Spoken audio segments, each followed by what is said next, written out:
Hello, good evening and welcome ladies and gentlemen, and we have arrived today at the one and only season finale of the UKSimRacing Porsche Cup Season 10 as brought to you on the premier sim racing platform available on PC known as iRacing. That's right folks, 7 weeks of racing and 11 rounds of racing have led us on to an absolutely brilliant journey, but that journey has seen us arrive in the Netherlands for the one and only Circuit Zandvoort for what is round 12 of 12. Here at a circuit that is steeped in history, having been around for the best part of 50 years and having played host to a whole variety of motorsporting classes, whether it be Formula 1 through to Fanatec GT World Challenge, and in between you name it, it's raced here. Is a circuit that has extensive 75-year history to be precise, that has been a stalwart of the Dutch countryside, and indeed near the coastal town of Zandvoort is a circuit like no other. With its recent refurbishment, seen a number of corners going from very flat corners to heavily camber corners, it is a circuit nowadays which sees drivers carry as much speed as humanly possible from apex to apex, and if it's not about the heavily cambered corners, it's also about the heavily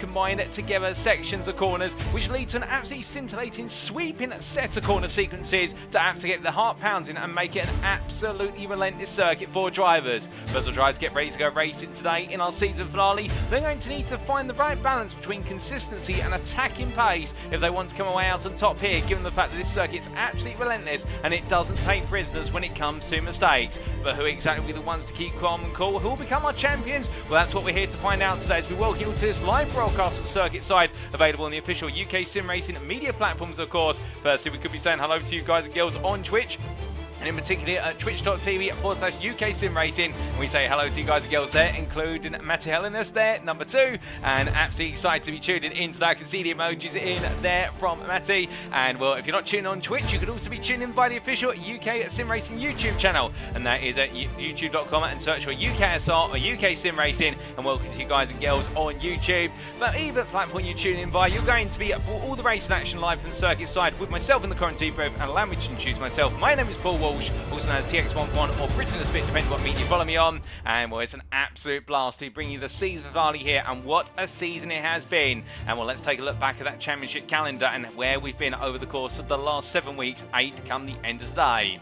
And as we can see, we began our journey all the way back on the 4th of April, but it's now the 30th of May. Time has flown by quickly. It's almost 2 months to the day since we kicked off this championship campaign, and we began with round number 1, an endurance race opener, the one and only Virginia International Raceway, or VIR, in the United States of America. From there, we made our way to the European continent, albeit only a brief visit for everybody's second favourite Belgian circuit on the 11th of April, and that was Circuit Zandvoort in rounds 2 and 3, our first heat and feature combination week. We then made our way back to the United States of America. It does seem as though we're picking up the air miles this season, and we went to the Wisconsin State Circuit of Road America, and well, the absolutely pleasant countryside there of the Wisconsin State, bringing alive some absolutely roaring flat 6 engines and the Porsche Cup machines in rounds 4 and 5, and then in round number 6 on the 18th of April, we wound forward to a week to the 25th of April for the Florida State Circuit of Sebring International Raceway, and on the full international layout there, we got to see plenty of surprise and plenty of batting throughout the field, and bringing us to our mid-season break, absolutely meaning that our drivers needed a deserved break.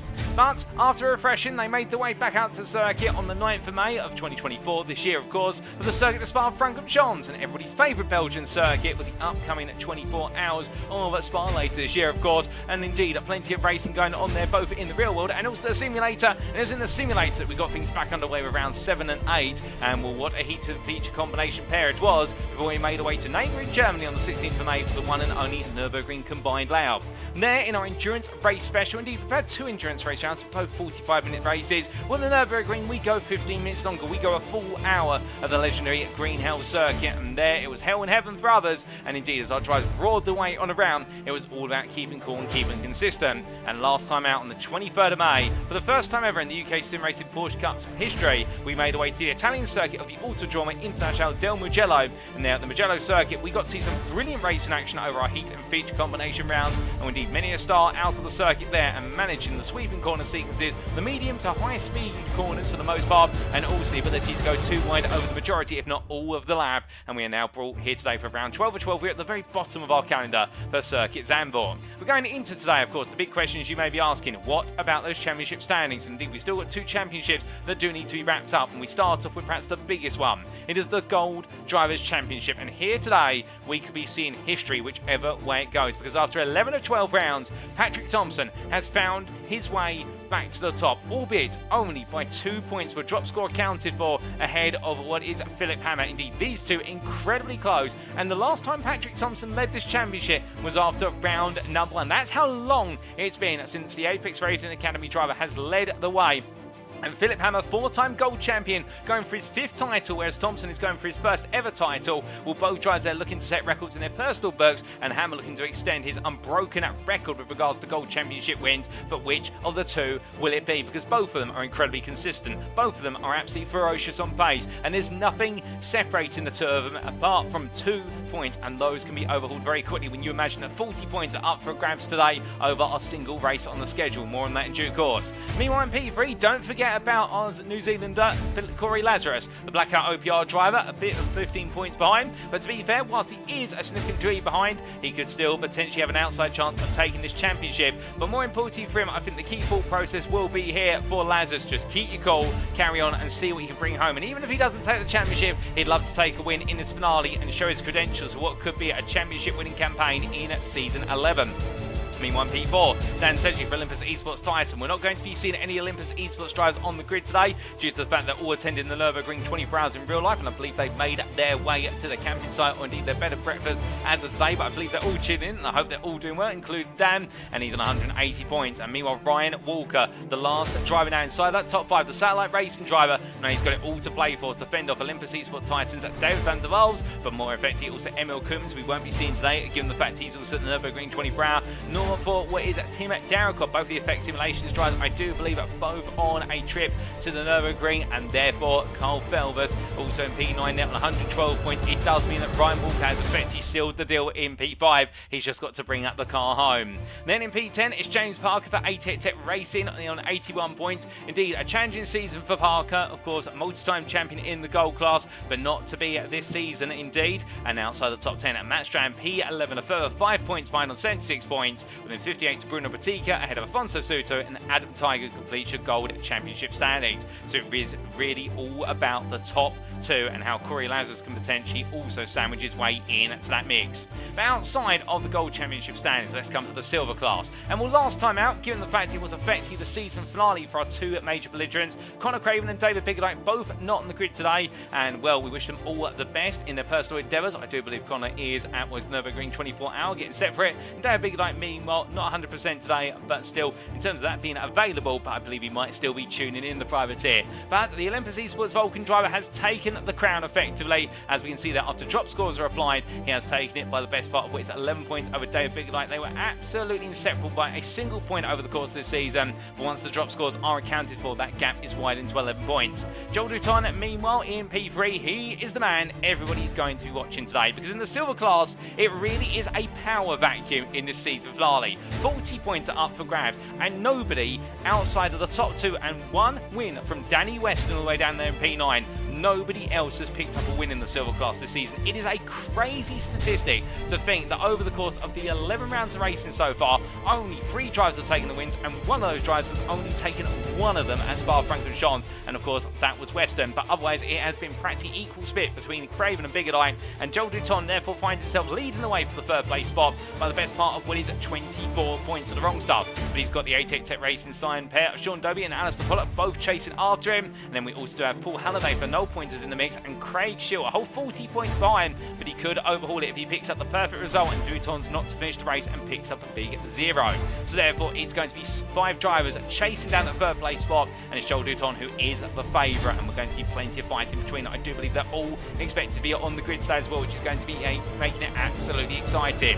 As to Hatch, meanwhile, in P8 for ATEC Racing 142 points, he's 16 clear of Danny Weston, with DCW Racing drive being followed up a further 8 points behind by Glenn Humberstone to complete your top 10. It's Owen Halliday, Guy Kiley out, and Jason Mumford who complete the silver class standings. But then we come on to the teams championship, and it's not over here yet, in the fact that Olympus Esports Titan lead the one 236 points, 4 clear of Olympus Esports Vulcan. Both teams are not expected to be on the grid today, and therefore Apex Racing Academy's Patrik Thomsen has the opportunity to potentially steal away that championship crown. Indeed, with 12 points, although checking the drop score that is in effect there, he could indeed do it. He's got to pick up the perfect score today, and he will be able able to overhaul that lead and therefore come home as what will be the team's champion as a single driver team. The same can be said for Impulse Racing's Hammer there as well, albeit with his drop score being a 32. It does mean he's not able to overhaul the complete top of the championship, but he can get himself right into the mix there. With Effect Simulations, meanwhile, in P5, that's the highest still going, 212 points, and Blackout OPR only 7 behind, so keep your eyes out for that battle for P5,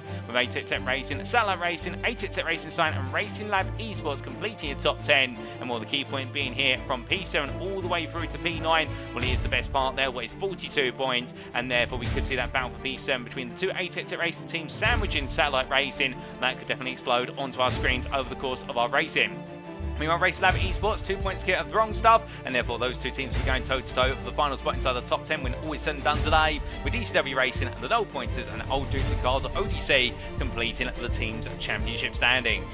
But let's go on to our circuit for today then, and it is the one and only Grand Prix layout, the revamped and refurbished Grand Prix layout of the Zandvoort circuit in North Holland in the Netherlands. And well, thank you to iRacing for their brilliant simulator and the track maps that come with it. Of course, these track maps giving us an absolutely beautiful view of what the circuit looks like on a 2D plane. However, the one thing about this circuit is it does pack in quite a few elevation changes and those camber corners as well, which you just cannot see on a 2-dimensional image. But still, as we describe the circuit and the lab, our drivers will roar their way out of the final corner and down towards Thomsen box at turn number 1.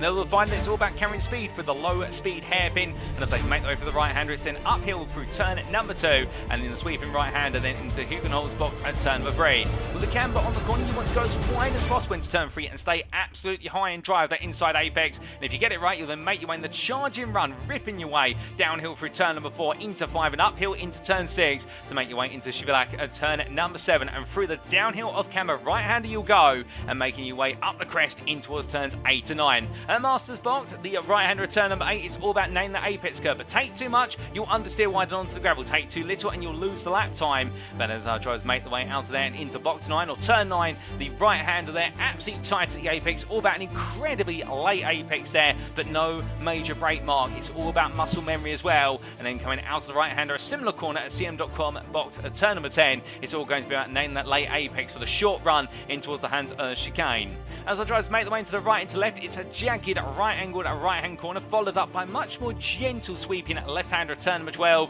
As they make the way at 12 and into box 13, or turn number 13, they'll come out of one right-hander into the second, and that will be at Ari Ludiana Bocht as they make the way out of the final corner, flat out through the camber of turn number 14, and to the end of the lap they'll go. And well, there's going to be plenty of laps around here, there's no doubt about it. But before we go racing, of course, we do need to give you a recap of the rules. We can't go racing without them, and here are our rules for today. And as we can see, an open qualifying format shall be used, which does last 20 minutes. All drivers will be out of the circuit looking to set their best possible time.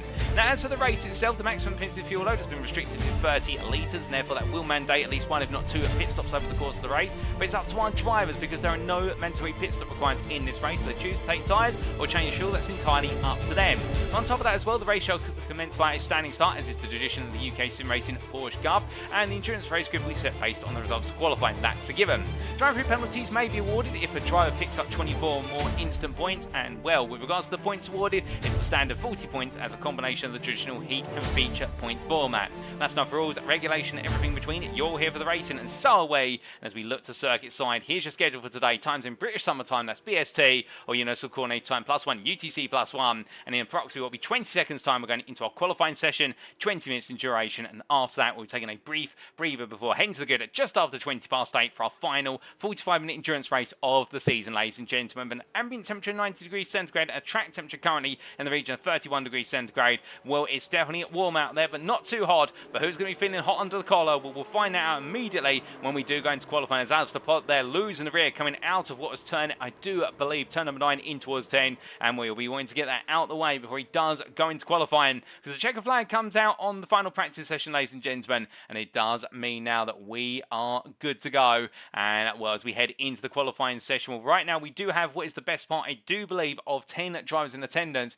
We are waiting to hear if we might be seeing what is Patrik Thomsen on the grid, albeit I do believe Patrik Thomsen's not going to be on the grid, as he has shared some images in the UKSimRacing Porsche Cup Discord. I do believe he might also be in attendance at the Nürburgring 24 hours, which if so, well, it does mean for Philip Hammer, all he's got to do is finish the races today, and if he does so, he will be taking a 5th gold Drivers' Championship crown. Unless Corey Lazarus can spring a surprise on us all, but we'll have to wait and see, because if Hammer doesn't bring it on home, and I do believe based on the points and also the result count back, well, it does mean it will be very narrow, but in the end it would go the way, as we do just double check the mathematics, it would go the way of Patrik Thomsen, with there only being 40 points up for grabs, and Lazarus has to improve upon what is a 28-point score, so he can only improve by 12 points. Hammer, meanwhile, can only improve by 8 points, where if he took the win, or indeed took what would be second or third, or in fact fourth in the class, he'd be guaranteed to overhaul Thomsen, and with Thomsen not on the grid, well, that will be the story there. So a little bit of shame that we don't get to see Patrik Thomsen today, but understandable. A number of drivers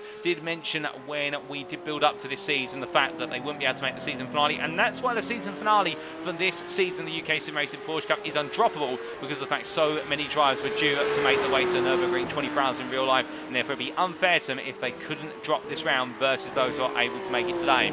Speaking of which, one of them to make it is Daniel Weston, of course, as he weaves and winds his way through turns 11 and 12, and as he does so, our circuit maps decide to get a little bit shy, but there it rematerialises from the internet ether, and as he comes in towards turn number 13, meanwhile, we do look to Corey Lazarus, and well, the New Zealander right now making his way through turn number 9 into 10, as he goes from right into left here, getting himself set up for his first flying lap, albeit he's still got a further lap to go, and well, as he just gradually eases the car on in, we do of course have an announcement to make, and that, as always at the start of qualifying, is to talk about your driver of the day from the previous week of racing. And well, your driver of the day, he's not here on circuit unfortunately, so we can't show him on screen, but your driver of the day from the circuit of the Mugello, or indeed the Italian circuit known as the Mugello circuit in short, was none other than Kyle Felbers. And congratulations to the Olympus Esports driver who brought on home the majority of the vote, and Fel was picking up another driver of the day award for this season. He's been making a habit of it, it must be said, and well, we've not been on the grid today. I do suspect we might be seeing another driver of the day come the end of the racing at Circuit Zandvoort, and we will of course announce the driver of the day from the season finale when we do get things back underway with season 11. We'll announce it in the opening qualifying session of that season. But as we come back to the here and now, congratulations to Carl, of course. I do believe that is his third driver of the day title for this season. Well, as the drivers make their way through, and Lazarus right now showing how high you've got to go into turn number 3 in order to carry all the speed on through. One driver getting it wrong there just in front, and that was Glenn Humberstone, who's gone around for a spin, as Ryan Walker is going to make his way on through. But to be fair, Humberstone taking it nice and gently, getting the car back on circuit, so therefore no impediment or risk of one whatsoever as he makes his way up to speed. And meanwhile, we do look to what is Joel Duton, and the man right now in the driving seat for that third place spot in the Silver Class Championship. But will he be able to bring it on home for the wrong stuff, given the fact that he has got all of his rivals who have got the opportunity to try and snatch it away from him? They're all here today and all very eager to do so. And we'll keep in mind, of course, this will be the first time this season in the Silver Class where we won't be seeing the win being contested by what is the two main rivals of the championship, which, as we mentioned earlier, has already gone the way of Connor Craven versus David Biggerdike. And well, with both what is it, Craven and Biggerdike absent, well, the only other driver here who knows what it's like to take a Silver Class win is Daniel Weston, but he's only taken one of them, and therefore he'll be eager to perhaps be able to keep all the wins between himself and his other two peers. But I suspect Derby, Hatcher, Duton, Pollock, and also Wes Humberstone will have other ideas about this as our first laps are starting to come onto the board. But as they are, we do say hello there to what is David Van Dwals in the YouTube chat, who's tuning in from McDonald's on the way to the Nürburgring 24 hours. And good luck to all the drivers that David does say. And well, thank you, David. Very happy to have you tuning in, and we'll do have a Big Mac on us indeed. It's absolutely brilliant to hear that the Olympus Esports trying, indeed hopefully you're with the other members of the team and you're all having a great time in Germany. We also do say hello to Dan S there in the YouTube chat, who's saying only 45 minutes off of David, and I do believe that is with respect to Dan Sedgey, so therefore they're all most likely meeting up at some point. And we've also got David Biggerdike there, who's tuning in from his hotel after some surgery yesterday, and well, I do hope your surgery went well, David, and you are able to make a swift recovery. But as we do see at Western, making his way through turns 11 and 12, well, we're going to be getting an onboard lap with one of our drivers in due course to see exactly how you go about the Zandvoort circuit in terms of putting in the best possible lap. But as he makes his way on through turn number 13 in towards 14, a very tricky circuit this has been in the past. It still is difficult, even with the corners being revamped.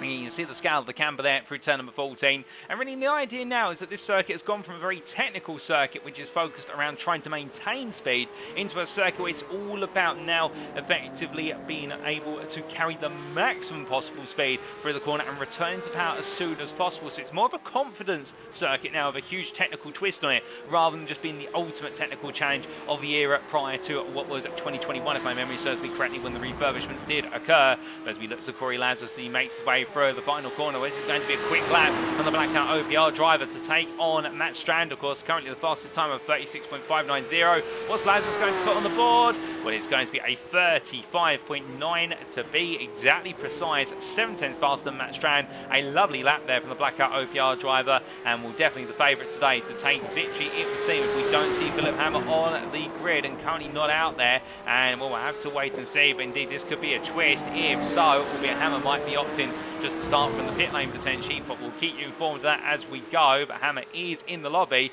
but at the moment the car's still in the pit lane. There does seem to be something wrong with the Impulse Racing machine. As they make their way through, meanwhile in the silver class it is Daniel Weston right now. He's currently pole provisionally by practically 6/10 almost over Sean Dobie, and well, the DCW Racing driver is not leaving anything to chance here as he makes his way on through turns 11 and 12. But as he does so, we're going to be getting an onboard lap with him very shortly as he makes his way on around through turn 13 in towards 14. And well, here he goes, he powers his way towards the timeline. We jump forward with Daniel Weston as he takes us around for a flying lap of the Circuit Zandvoort Grand Prix circuit. Making his way down the start finish straight in excess of 150 miles an hour, braking at 159 miles an hour, 150 metres from corner apex to turn 1, and the camera at the corner there mean it's all about holding second gear, getting the power down, losing the rear of the car, and so easy to make a mistake. And well, the lap we're going to ride on board with has ended before it's even really started, but that's the example there of that confidence factor versus the technical nature of Circuit Zandvoort, and it is so challenging to know when to get back on the throttle immediately. But still, from one driver's had it go wrong to one driver seems to be getting it right so far, and this is Corey Lazarus. He makes his way to the final corner. In fact, off racing line there. I do wonder whether Corey is going to be pulling into the pits at the end of this lap in order to get some new fuel in the car and also a fresh set of tyres. He's just gradually easing his way down.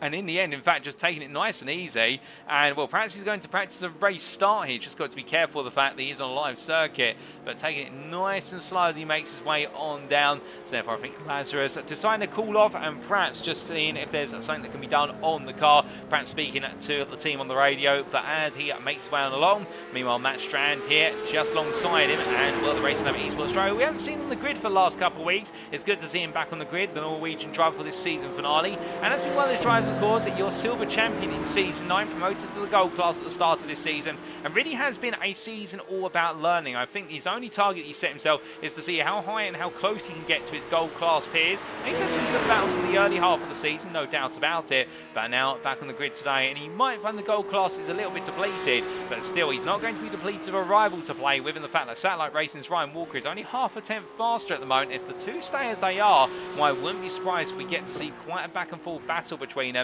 as meanwhile Lazarus might be just looking to run off into the distance. And speaking of Walker, here is he makes his way down the pit lane, past the pit limiter line, builds up the speed here, and well, won't want to pick up too much speed given the fact he's got that concrete barrier on the outside. He makes his way on around, and well, the Satellite Racing driver definitely the main contender for that P5 spot in the Gold Championship. When all is said and done, I think he'll be absolutely pleased to take what will be a P5 finish as he makes his way in towards turn number 3. Really has been one of those drivers who, a week in, week out over the course of multiple Porsche Cup seasons, has gradually been building up pace and improving. And while those improvements are showing the fact that he has been chasing top 5s all season and even chased what was a win at none other than Circuit Zandvoort in the partial reverse grid feature race in round number 3. Wasn't to be his in the end, but did he put up a fight? Yes, he did. But meanwhile, speaking of putting up a fight, Joel Duton will need to put up one if he wants to try and bring on home what will be a P3 slot in the silver class. Given the fact this qualifying session is not working out at the moment, Humberstone goes fastest on a 37.178 in the silvers. Meanwhile, Duton crossed the line. What's this going to be? He improves by 9/10, but it's a 38.964. He goes straight on at the end into turn 1 to the runoff area there. And well, Duton not happy about the car, or something's not clicking here, because the pace is just not coming forwards for Duton right now. And well, whilst he is a tenth off of Alistair Hatcher, that in is 1.1 seconds to Pollock. It's a further, well, he's at 2.5 temps to Adobe, and then a further 3 tenths to Western, and even so then a couple of hundreds to Humberstone. So right now Douton really getting himself all the hard labour here as we head into the second half of this qualifying session. But as we do, well, I believe Ryan Walker making his way on around here for another flying lap, and we're going to try and get an onboard lap with other drivers, and we'll do so with Walker as he takes us down for a flying lap of the Grand Prix circuit. So he heads down towards turn number 1, and as he does so, hitting 159 miles an hour onto the brakes there, all the way down to second gear, lets the car go very deep, and will miss his apex. They're carrying a bit too much speed, but he's going to commit to lap all the same as he comes uphill into turn number 2 through the right hander, making sure just to clip the apex curve there, and now into turn 3, lets the car go deep, V-shaped approach to the highest point on the cambered surface as he powers his way on through.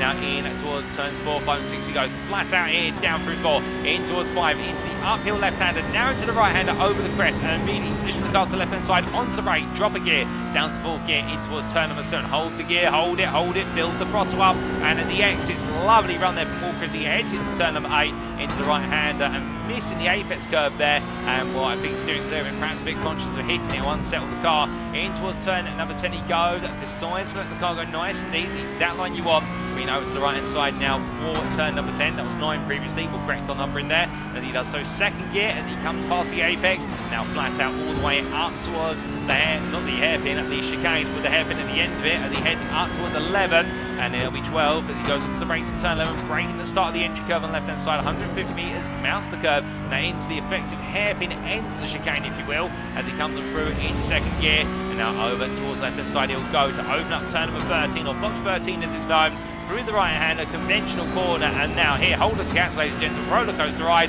flat out here through turn number 14, whereas it used to be a lift, as he makes his way on through the camber corner, completes the lap. And whilst it's not been a perfect lap from Ryan Walker, a demonstration of the speed you can pick up here at Circuit Zandvoort, and with some mistakes that he'll look to fix. That's a 37.933, and will definitely the best part of what was 1.4 seconds of his previous best, and some errors there just interrupting his flow. But as we say hello to Samuel Barber, who says Derek Biggerlight is looking for helmet adjusters to make his helmet, I should say, slightly bigger for next season. And well, I think in reference to the surgery that's gone on there for Mr. Biggerlight, albeit won't talk any further about it, because of course surgery is a personal matter. And well, as we do see Walker making his way through turn 5 in towards 6. Meanwhile, Corey Lazarus on the attack kick, going the fastest of everybody in sector 1 so far. Sector 2, meanwhile, running from turn number 7 up towards turn number 11's entry point, effectively about 50 metres before the braking zone for turn number 11.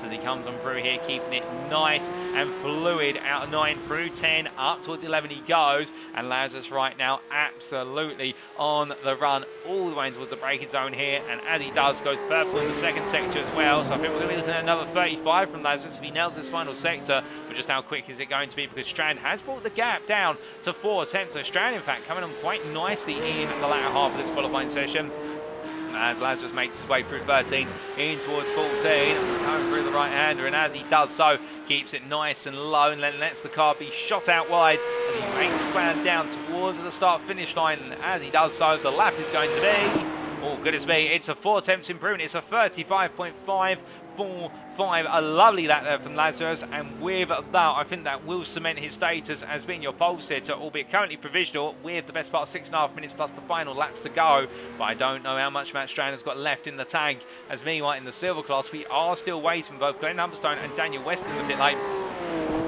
We are waiting to see what will happen between the pair as Humberstone makes his way out of his pit box currently. DCW Racing car Weston just behind there, waiting to go. And as he builds his way up, Humberstone right now, I think we're feeling as though there's a bit more time to be gained here. He won't want the looming threat of Weston to be too close when it comes to that lap time. But as he makes his way on around through turn number 1 in towards 2, it's going to be all about now, can Humberstone just eke out a couple more hundreds, if not a tenth or two, in order to give himself that security barrier, where it's easier said than done, indeed, as he makes his way onwards towards 4, 5 and 6 he goes.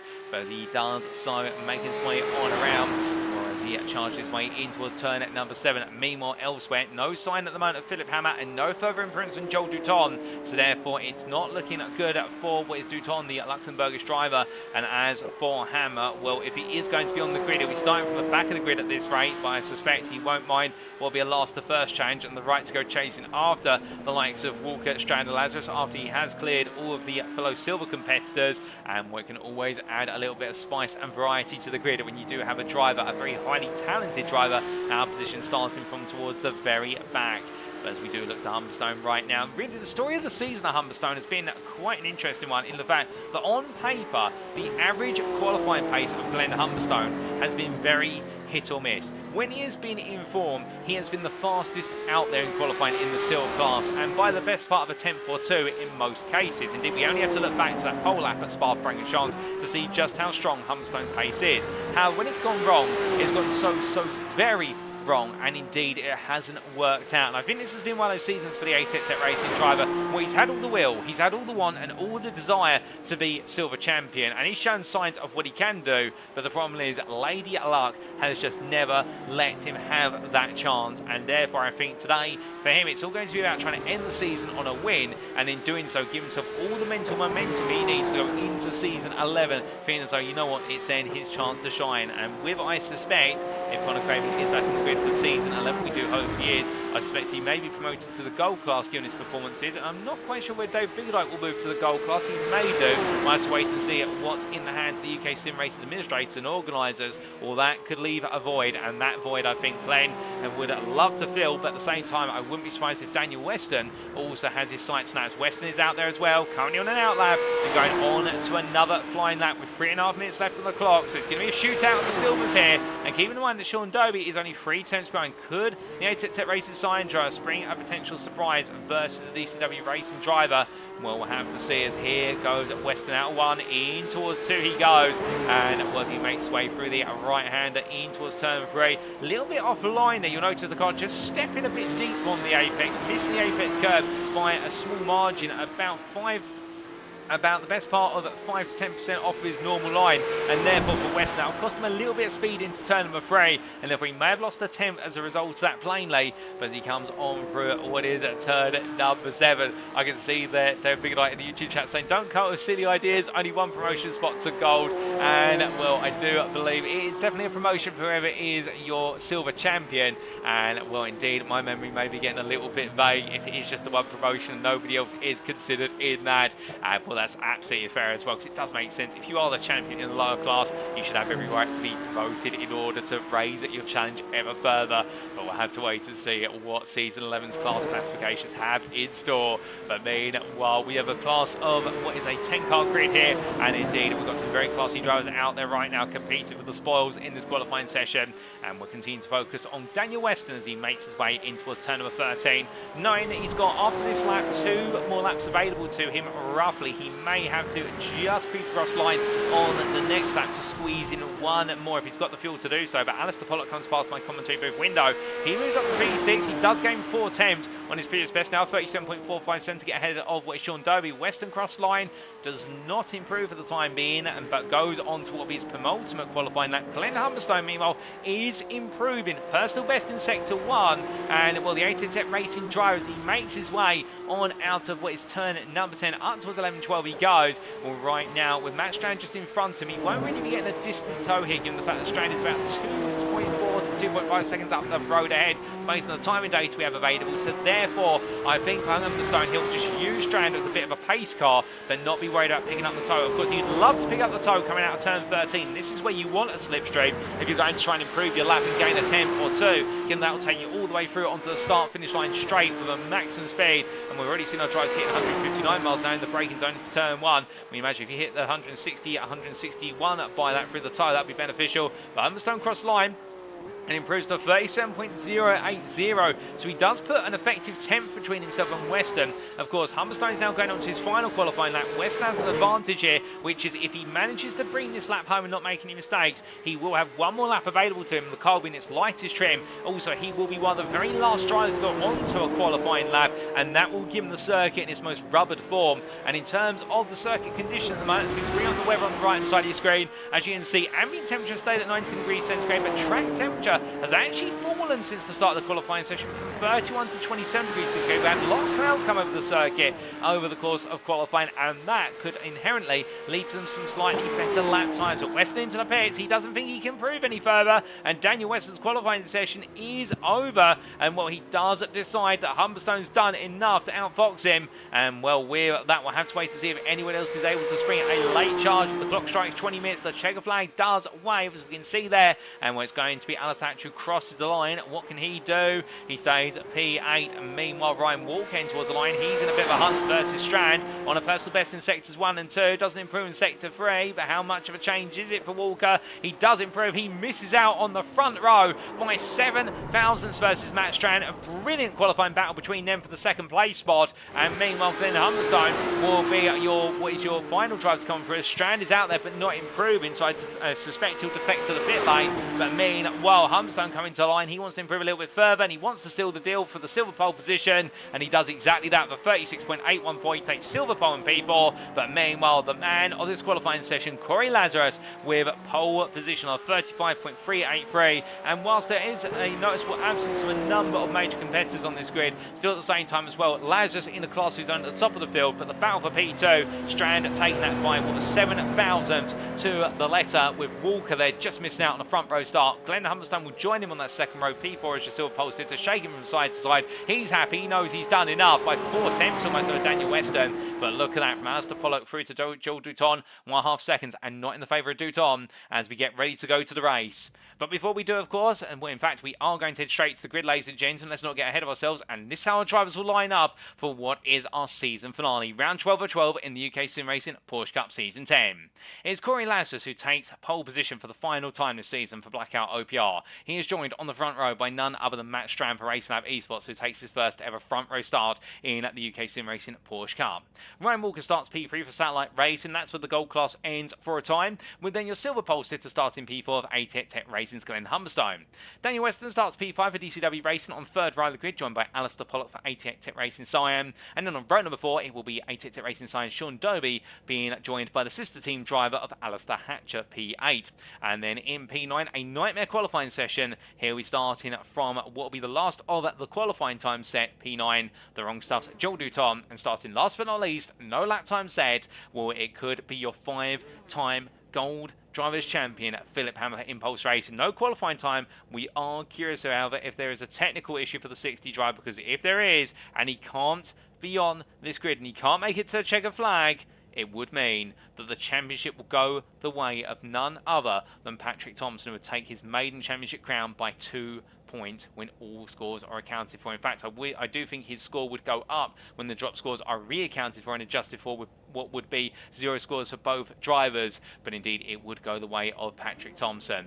So therefore, ladies and gentlemen, as the grid all gets itself set, indeed it is a very interesting qualifying session that's now been followed up by what could be an absolutely thrilling race, particularly in the mid-pack and the silver class. And just to get you that confirmation that if we did see both Patrik Thomsen and Philip Hammer not on the grid, it would go the way of what would be Thomsen up by 7 points when the points are adjusted for both drivers having a 0 drop score. So therefore the grid is set, and with that, ladies and gentlemen, lights are going on for the final time this season. It's going to be 1 red light, 2 red lights, 3 red lights, 4 red lights, 5 red lights.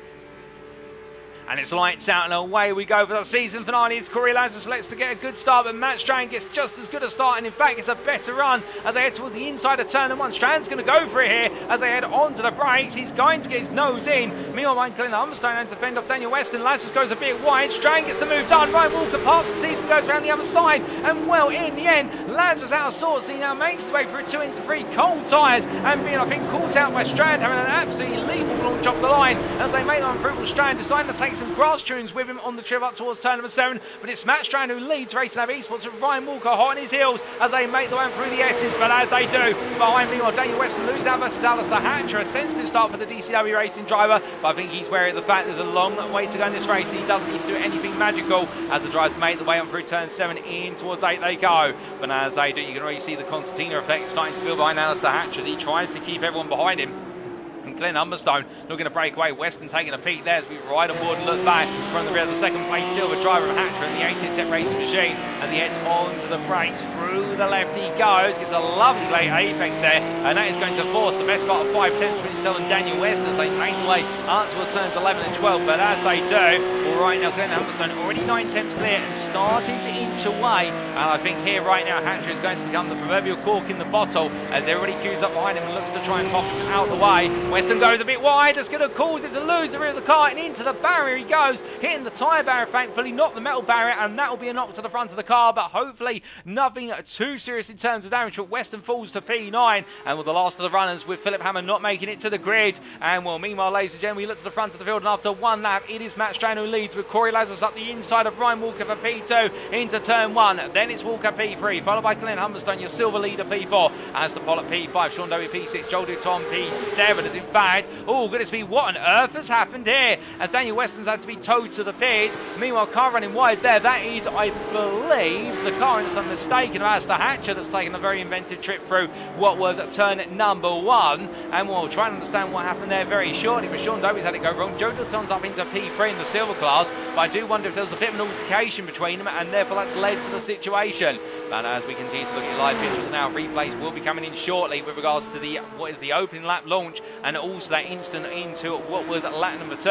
And well, meanwhile, we have to look to Corey Lazarus, second place. He's got back ahead of Walker on the run to turn 1 on this lap, but now he's going to have the opportunity to try and chase down Matt Strand. But of course, I think for the Blackout OPR dry, he'll take it 1 lap at a time. And well, for Strand, this could be an opportunity here to bring home not just a maiden podium in the gold class, but also potentially a maiden overall win. And as they make the way on down towards turn at number 11, what we lack in quantity on this grid, we definitely make up for in terms of the quality of the drivers and the racing. And well, so far these 3 gold drivers absolutely staying neck and neck to each other. But again, we do know that Corey Lazarus has a significant advantage in these endurance races based on the fact he does seem to be the proverbial tyre whisperer. He finds a way of making those tyres last incredibly long as they make the way through the final corner. We'll have to see here where he opts to try and go for a strategic approach to the overtake, or where he tries to go for the move early as they make the way onto lap number 3. Strand getting a good run.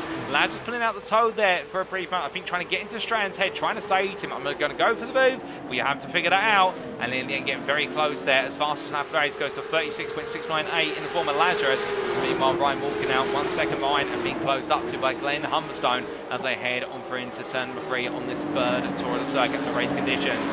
But as they come through left-hander, Sean Dobie meanwhile trying to close up to the rear of Alistair Hatcher. But let's take a look back at some of the moments from the first 2 laps of the race, starting with, of course, what was the green flag.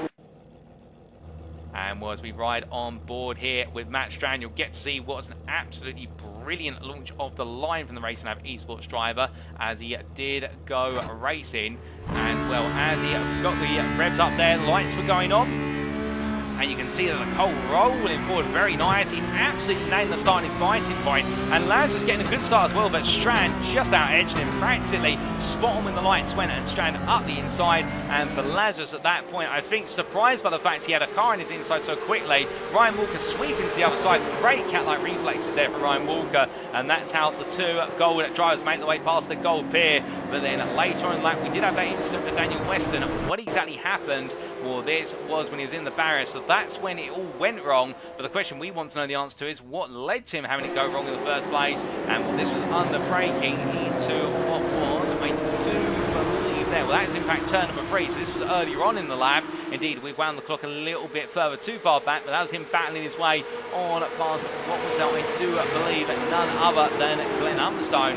And well, then we take a look back at what exactly happened towards towards the end of the lap, and here it was. And as he made his way out of the corner, just goes a bit wide, dips the right hand side tyres, gets the power down that rear right tyre, lighting up with no grip on the grass and being taken on a tour to the wall, and that was the tow to the pit subsequently after. Meanwhile, for Sean Dobie going on to lap number 2, this was into turn number 1. Well, car going straight on, that was Glenn Humberstone, who in fact that was Alistair Hatcher going long, and Sean Dobie locking up there, knowing to release the brake and being able to find the gravel but not becoming embedded within it, and that was the difference. So for Alistair Hatcher, just simply going straight on after missing his braking point and not locking up the brakes. Meanwhile, Sean Dobie trying to get the car stopped, locking up once again, and in the end having to let the car go on to what was the gravel. But we return to your live pictures, ladies and gentlemen. The sun is coming out on the circuit, and as it does shine, well, Daniel Weston has retired from the race after a hit to the tyre barrier. It's a bigger impact than what we suspected, and therefore we have had our second retirement with Philip Hammond not on the grid, and will Daniel Weston now retire from this race. We're down to 8 cars now, but still plenty of story to go here at Circuit Zandvoort as we look to leaders and they head in towards turn 11. As they make their way for the right into left, you can see now Lazarus starting to get closer and closer as they head in towards turn 13, and Lazarus now really starting to ease his way into the race as we ride on board here with the 404 driver coming through turn number 14.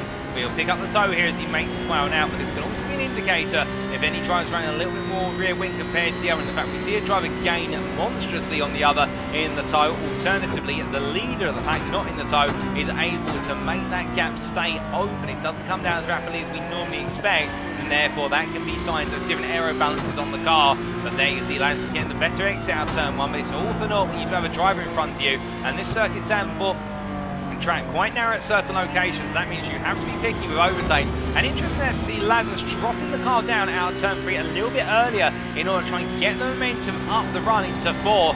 Meanwhile, Strand's taking a much wider approach out there, but Lazarus seems to feel as though he needs the cutback in order to offset some of the dirty air over the front end of the car. And well, this is a high downforce circuit, a number of corners. You do typically want to run a lot more rear wing in order to maximise those apex speeds, but right now Lazarus as close as he can get, he can't seem to find a way on through at this time as they head through turn number 9. Albeit notice there the short shift from second into third, making sure not to spin the rear tyres up. You'll see that again here, most likely coming through turn number 10. Second gear, short shift to third there, just balances the rear of the car down, and therefore not having to worry as much about that wheel spin. Albeit maxing out the revs, he makes his way in towards turn 11, so not too much fuel saving going in here for the 404 drive, but those short shifts definitely helping with preserving that rear tyre life as he gets very close there, coming out to turn number 12. On to 13 he goes, and I think this time we could be looking at potential move. He gets a good run out of 13. There's going to be exactly what he's asked for as he doesn't stay within 3 tenths. He's going to be much closer this time. There's going to be 2 tenths as they exit the final corner, and they charge their way up to the start finish straight, head on towards lap number 6 they'll go. 1.5 tenths now as they're halfway down the straight. Lazarus peels out to the inside here, and Strand right now not defending. Lazarus goes all in the brakes, and well, in the end it's going to be a dive to the inside, but one that's absolutely set up with a plum, and Lazarus retakes the lead this race after a shock start which saw him drop down to P3. He's found his way past Walker, he's now made his way past Strand, and he is your gold class and overall leader, as Strand and Walker meanwhile will now most likely start to look at each other and think, okay, if we've let the big man go, then it's up to us to battle over the runner-up spot. And as they make the way on through turns 5 and 6, well, right now the Norwegian driver definitely looking in his rearview mirror and seeing the Scot closing ever faster behind him. But meanwhile, we look to your silver leader of Glenn Humberstone for a brief moment as the iRacing driver currently being chased down by Alistair Pollock. And Pollock, to be fair, on that last lap was the best part of what was 6 tenths faster compared to his iRacing teammates. So therefore, we could be starting to see the build-up of a battle for the silver lead, albeit they've both got the best part of what is 11, in fact 9 seconds if I do my mathematics correct, over Joel Dutton. So Dutton, who started from the back of the silver class in P9, will right now in P3 in the class, getting 3 places in class, and overall he'll be very happy. It feels like third place right now would be more than enough to guarantee him what would be that third place spot in the Silver Class Championship when all is said and done. But the Luxembourgish driver, as he makes his way on out of turn number 10 and up towards 11, well, it is going to be all about the long journey. Indeed, it only takes one major mistake for this race to be over for a driver. Even within the final minutes, it's not over until you reach that checker flag. We've already seen that happen to Daniel Weston and to Philip Hammer as well, retiring before he could even get to the grid. And we'll have to see if we get any update on what's happened there for Hammer. And well, as our drivers make the way on around Joe Duton right now, 10 minutes into this race, and right now those 10 minutes have been wisely invested. I think he'll feel as though he is gradually on his way to taking the third place spot in that silver class at the end of this season. And what a way to end it as well. A third place on the finishing order in this race, and a third place in the championship. But let's come back to that battle for P2 then, over on in the gold class. And well, you're riding on board here with the Racing Lab Esports machine, the 185, being piloted by Matt Strand as he heads in towards turn number 7. Goes a little bit deep there initially, but does get it to pipe back in on the nose, in towards turn 7, in towards 8. But Walker right now definitely feeling very comfortable here running behind Strand, and it does seem as though whatever setup Walker's got running on that car, it doesn't mind being in the dirty air of a rival. It does seem very, very comfortable. Meanwhile, Strand again a slight error there at turn 9, just going a bit too deep under, braking for the late apex corner and making the apex in a bit more of a jagged V approach rather than smoothing it out as they head up towards turn 11. Walker's not going to find the move yet, but I think he'll look to channel a similar move to what Corey Lazarus was able to do only laps ago, and get the best possible run out of the final corner and be in the toe on the way to turn number 1. But he won't be if he falls to 6 tenths back there coming out of turn number 12. So therefore Strand find a bit of pace there in this final third of the lap, and Walker being made to sit a bit further back as they power their way on through to complete the lap.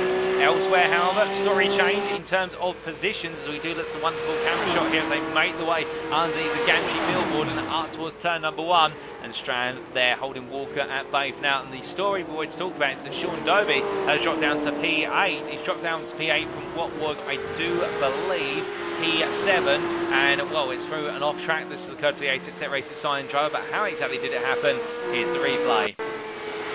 Well, this is going in towards the right-hander of turn number 7 on lap number 7. Went a bit wide there coming out of 6, and in the end going to the grass initially before corner entry and trying to apply the brake, unsettled the car, caused another front left lock-up, and the Scotsman there in the end becoming a passenger in the car, will be able to get it stopped in time, but not the way he wanted it to, and a little bit of a surprise, I think, to the senses, as we did see there Hatcher just sneaking his way on through and doing it with absolute perfect timing.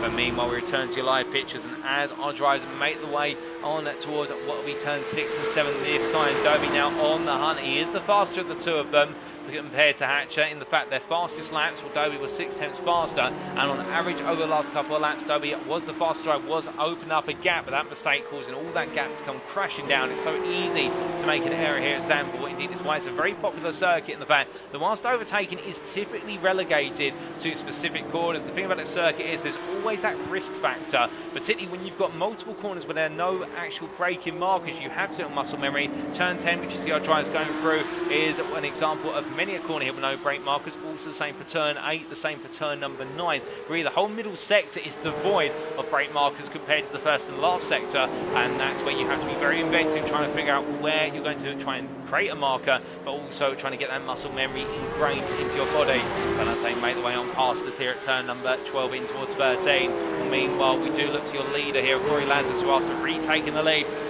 after what was a little bit of a surprise fall down to P3 in the opening laps, will definitely now open up that gap. 3 seconds clear already of Matt Strand, with Brian Walker a further 4 tenths behind, and therefore it's now Lazarus to just break away and try to carry this off into the distance.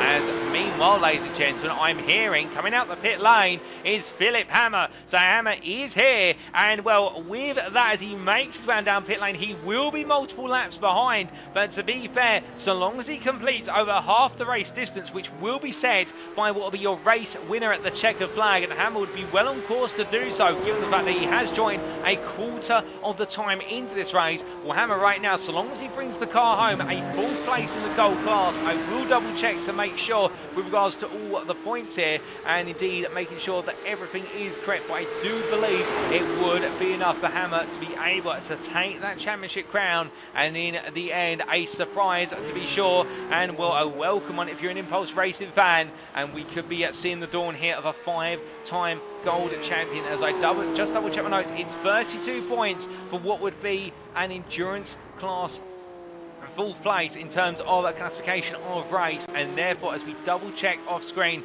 what is the standings, well, Philip Hammer has to improve it from a 32-point score, so in fact it wouldn't be enough for Hammer. He'd need to finish P3 right now, I do believe, otherwise it will not go his way, and well, therefore Hammer does need to get a move on. He's got to find multiple laps here, and well, Hammer may have just left it too late in the day, and a technical issue with the car may have prevented him from being able to take what will be that gold championship crown. And if so, that is going to be an absolute heartbreak there, and indeed mean that he won't be getting what will be at that 5th title.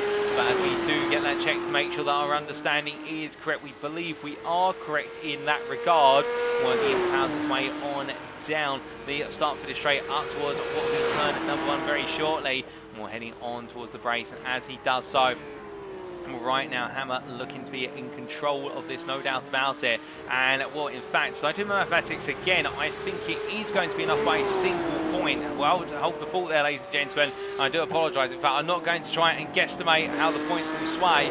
We'll get that confirmed by our race admins in the meantime, or the series admins. But meanwhile, perhaps more impressively right now is the fact that Alistair Hatcher being caught up by Sean Dobie, and as Dobie inches closer and looking for that potential return move for what is P7. Well, the silver class drivers here absolutely get set to battle. See Hatcher going in nice and tight. Dobie again making an error, goes long, and well, Dobie really struggling with braking here at Zandvoort. The car just not wanting to stop, and in the end, just not quite able to make it work out from corner to corner. If he can't get that ball back together, this could definitely be an uphill battle for Dobie all the way to that checker flags. It just seems as though he knows his lines, but the car just doesn't know when to lose the speed. And as he comes on through what is turns 11 and 12, will meanwhile we've got Alistair Pollock into the pit lane, the first pit stop of the day, and as he makes his way on down pit lane, it's going to be perhaps a signal for other pit stops to come from other drivers, ladies and gentlemen, albeit Pollock deciding to pull the trigger early here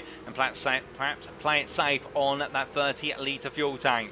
But as it stands after what is the best part of 70 minutes racing, here's your race leader. It is Corey Lazarus leading by the best part of 3.5 seconds to Matt Strand, who right now still got Ryan Walker for company. I think Ryan Walker is starting to struggle a little bit with the tyres now as he makes his way on through turn 7 into 8, going a bit deep there through what was at turn number 7, and as he makes his way up towards the turn 9 apex, he'll be looking to try and correct that error and bring himself well back in the hunt versus Strand as they fight over the run-up spot in the race today. As they make the way on through the left-hand there of turn number 10 up towards 11, 12. Of course, one of the things that will be on the minds of our drivers here is the fact in terms of preserving those times, because we have typically seen in our endurance races in this season of the Porsche Cup, unless it was at the Nürburgring with the 60-minute endurance round, well, with these rounds being at 45 minutes typically, changing tyres is not always the best idea because it does take a lot longer in the pits, and we did see a number of mishaps for drivers where they took tyres at Sebring when it wasn't the optimum strategy, and therefore you really want to try and save this compound all the way to the end. And to do so, you need to avoid overheating it, you need to avoid putting too much pressure on the tyre, and also short shifts on the exit of corners in order to lessen the amount of wheel spin. That can be very helpful. But meanwhile, we look here to Alistair Hatcher, who's caught up to the back of Joel Dutton, and Dutton right now under pressure here for the second place spot, what is, we believe, P3 in the silver class. Out and circuit strategy is factored in, given that Alistair Pollock has taken his first pit stop of the day. But right now, Hatcher on the attack here, and as he roars his way down the start-finish straight, well, it's going to be Dutton into the pit, so Hatcher decides to carry on. Dutton in, Dobie in, and Hatcher makes his way down towards turn 1, and as he does so, the 8-set racing driver going a bit longer, and he's the only silver class driver to go on to a 12th lap without making their initial pit stop, and none of our gold drivers yet to make a pit stop as well. And therefore, that means we could be seeing at our top 4, as seen on the time tower, look to extend that initial stint in order to be able to give themselves a more aggressive car in the second and most likely the last stint, as we do expect there's going to be 2 pit stops here, with the first pit stops coming in around what was the 16 to 18 minute mark. But as Hatcher makes his way down through turn number 7, meanwhile Corey Lowes is coming towards the end of this current lap. Will he be into the pits at the end of lap number 12? Well, here we'll see as he makes his way on down towards turn number 13. As he comes out of where's the double right hand here, full speed at the moment, And going all the way down to the line. Does he keep the car to the right side? Yes, he does. So this will be a pit stop from Lazarus. Doesn't need to do anything spectacular, given the fact he has got a 4.2 second gap as it stands to Strand. Strand also in. Strand being absolutely aggressive on pit entry and decides he wants to try and close the gap to Lazarus. Well, it's risky, but to be fair, all credit to the Racing Lab Esports man. He knows he's in a race, not necessarily with Lazarus, but with this man, Ryan Walker, who's got a 13th lap. And well, that is pushing it now. It's the satellite racing driver, perhaps revealing an ace up his sleeve that has been held at bay, and that is perhaps he's been doing a lot of fuel saving behind Strand over the course of the opening stint, and perhaps he thinks he can jump ahead of the Racing Lab Esports drivers, given they've been matched on pace so well. Well, right now the 164 driver definitely risking it all by going a bit longer, but is this risk worth it? And my gut feeling says yes, it is. I think Walker could be pulling off a bit of a brilliant piece of strategy here, but of course we've got a long way to go, because after this, the second stint, we could see his rival try to do the same in return as they come in towards turn number 9 and 10. Well, behind him, that is Sean Dobie, who is a lap down, having taken what is a pit stop, an extended pit stop at that. And well, right now for Sean Dobie, it's all about getting the car to the end of the race, given he's a lap down effectively, albeit he won't be when Walker does come into pits. He'll unlap himself for a time, but I would imagine that gradually Corey Lancers will be looking to chase him, and Dobie's pit stops are out of sequence. But meanwhile, out of the pit lane, and Alistair Hatcher leaves the pit lane, but he leaves it coming out behind Joe Dutton. Meanwhile, Alistair Pollock has now retaken the lead of the silver class here, and well, Alistair Hatcher with what has been quite an extensive pit stop, but it does seem as though Pollock in control, and Glenn Humberstone meanwhile falling down the order. In fact, the reason why we're a little bit confused is the fact that it's Glenn Humberstone who was leading the silver class, but an error has occurred for Humberstone on this lap off camera, and Alistair Pollock has taken the silver class lead as a result. Ryan Walker meanwhile into the pits here, making his way on down, hits the pit limiter line, and well, that is your race leader coming on in, albeit not strategy leader. We believe that is Lazarus, but we'll wait and see where it's Walker or Strand who's P2 at the end of this first round of pit stops, well, as he sits there waiting to be serviced. And meanwhile, Lazarus makes it out the final corner, so here he comes to retake the lead over on in the gold class, but as he does rear the picture, you can see there that Strand. Meanwhile, Walker coming out of pit lane. We look to the blimp camera here, you'll see Lazarus coming through from the bottom of your screen. Well, in fact, he's already gone through there. Strand, Walker in the end. It's going to be 2 by 2 as they come out of the final run up towards turn number 2, and as they do in the end, Walker just misses out. They reset it to exactly how they were before the pit stops played out, and Strand in the end, despite Walker going 1 lap longer, in the end Walker not able to get under the skin of Strand, but with a similar pit time length as well in terms of stationary time. I wonder whether Walker right now has taken a similar amount of fuel to Strand for this stint, but going into stint number 3 when they pit again, and well, if we do the mathematics, we suspect there will be another pit stop in the region of around the 35th to 40th minute mark. Well, then Walker may have a pit stop that is perhaps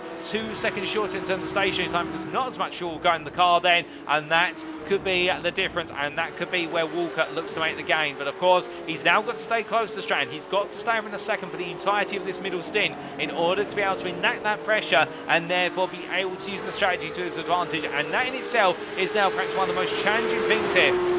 The fact the circuit is evolving, rubber is constantly being laid down. We saw it in qualifying, and we're seeing it again now in the race. Also, track temperature gradually staying stable, given the fact that we do have a lot of cloud over the circuit, so therefore not getting too hot, but you've got to stay close to a driver who's constantly throwing dirty air over the front end of your car. That heats up the front tyres. It also makes the front brakes just a little bit warmer. It leaves you exposed to lockups on the front, particularly that front left brake, which already has been the bane of a number of drivers around here, such as the Sean Dobie today, but it could be the bane of anybody should they pick up their first lockup. And every time you get a lock-up, it gets a little bit harder not to lock up again, because the brakes are warmer, the tyres are warmer, they've got flat spots on them as well after that. But right now, Walker definitely on the attack here and fighting to stay comfortably within sight of where it's Matt Strand, and the opportunity to jump in on what will be the second round of pit stops in what we suspect will be approximately 15 minutes time.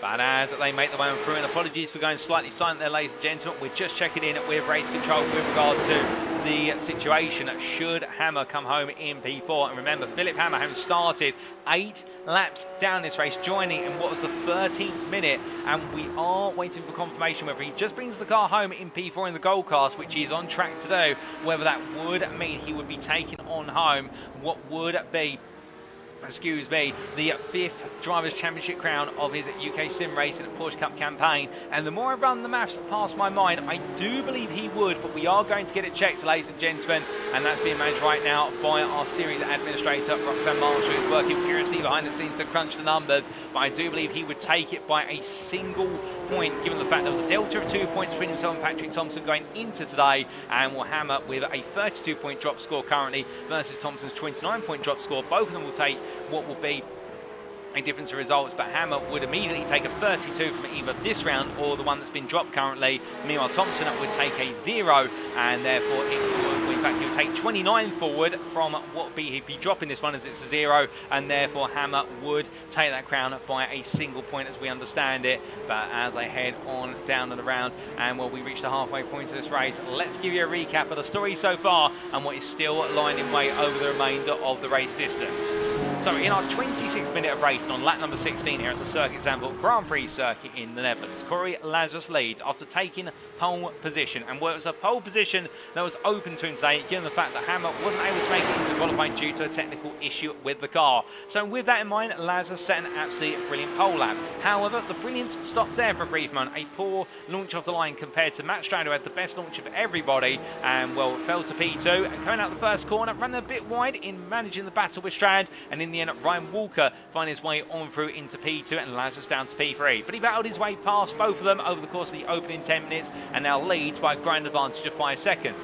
Meanwhile, in P2, this is the big battle in the gold class here out of the circuit. It's Strand versus Walker, with Matt Strand there in the Norwegian Racing Lab Esports 185. Right now, only hold on by 3 to 4 attempts versus the Scotsman from Satellite Racing, Ryan Walker behind him. There's nothing between these two when it comes to pace. Walker does look to be slightly faster in this middle stage of the race, and we believe Walker has a strategic advantage. He pitted the latest of everybody on their opening stint, pitting after 13 laps, whereas Strand pitted after 12, as did Corey Lazarus in front of him. Therefore, we believe that Walker is trying to shorten what will be his second pit stop, which will be approximately 10 to 5 minutes from the very end, and that's where, if he can't make the overtake on circuit, that's where he'll try and leapfrog his way ahead of Strand, but Strand may have other ideas. That's your battle for P2, P3. Behind them, there's Philip Hammer, who is a lap down. We'll come to his story in due order. Meanwhile, in P4 is your silver leader for iRacing sign, Alistair Pollock, as he makes his way on down towards another lap. Well, right now, after an error for Glenn Humberstone that we're waiting to get the replay footage of, well, Pollock has taken the lead after being in P2 for some time and really has proven that consistency is absolutely key. Meanwhile, 11 seconds behind him to go on to another lap is your second place silver drive Glenn Humberstone for iRacing, and well, after a fantastic qualifying lap that put him on pole and showing once again his ability to deliver pace when it's needed in qualifying, as he makes his way onwards towards turns 2 and 3. The iRacing driver right now only being penalised by what would be errors, and well, speaking of that error, here is the replay, ladies and gentlemen, to explain exactly what happened to Glenn Humberstone back on lap 13 that saw him lose the lead of the silver class after what was an earlier pit stop compared to Pollock, and in the end all going wrong, it would seem. And it was coming out of turn at number 3, getting the power down, and in the end the rear of the car just stepping loose on him. A very odd moment there. It looked like the car was composed, but the car would say otherwise, and I think it might be that transition from what was the positive camber of the corner to the flatter road surface that just slightly unsettled the rear as he got the power down. The 212 making a brief bump to the barrier as well. That's not going to damage the car too much. There'll be some slight front bumper and front aero damage, but that is why Glenn Humberstone in the end lost the lead of the silver class as a result of strategy through that one error. But as we do return to your live racing pictures, meanwhile in what is P6 overall, P3 in the silver class, it is Alistair Hatcher, who's recently found his way past Joel Douton for said position. And well, the question many of you will be asking is how exactly did he do it after starting P5 in the silver class? Indeed, he's gained wins some of the most places of anybody in the silver class. Well, here is the replay as to how he found P6. Was the run out of the final corner, a better run through turns 13 and 14. Hatcher side by side with Douton as they made the way on down towards the braking zone, when at the end it was going to go one way only, and it was Hatcher who took the position there and on the inside of turn 1, a classic move. And well, Joe Douton trying to come back into turns 2 and 3, but I suspect it was one of the scenarios whereby Douton not getting as good a run indeed there, and on that lower line as well, and Hatcher able to break away. You need to be high through turn 3, otherwise you lose a huge amount of time.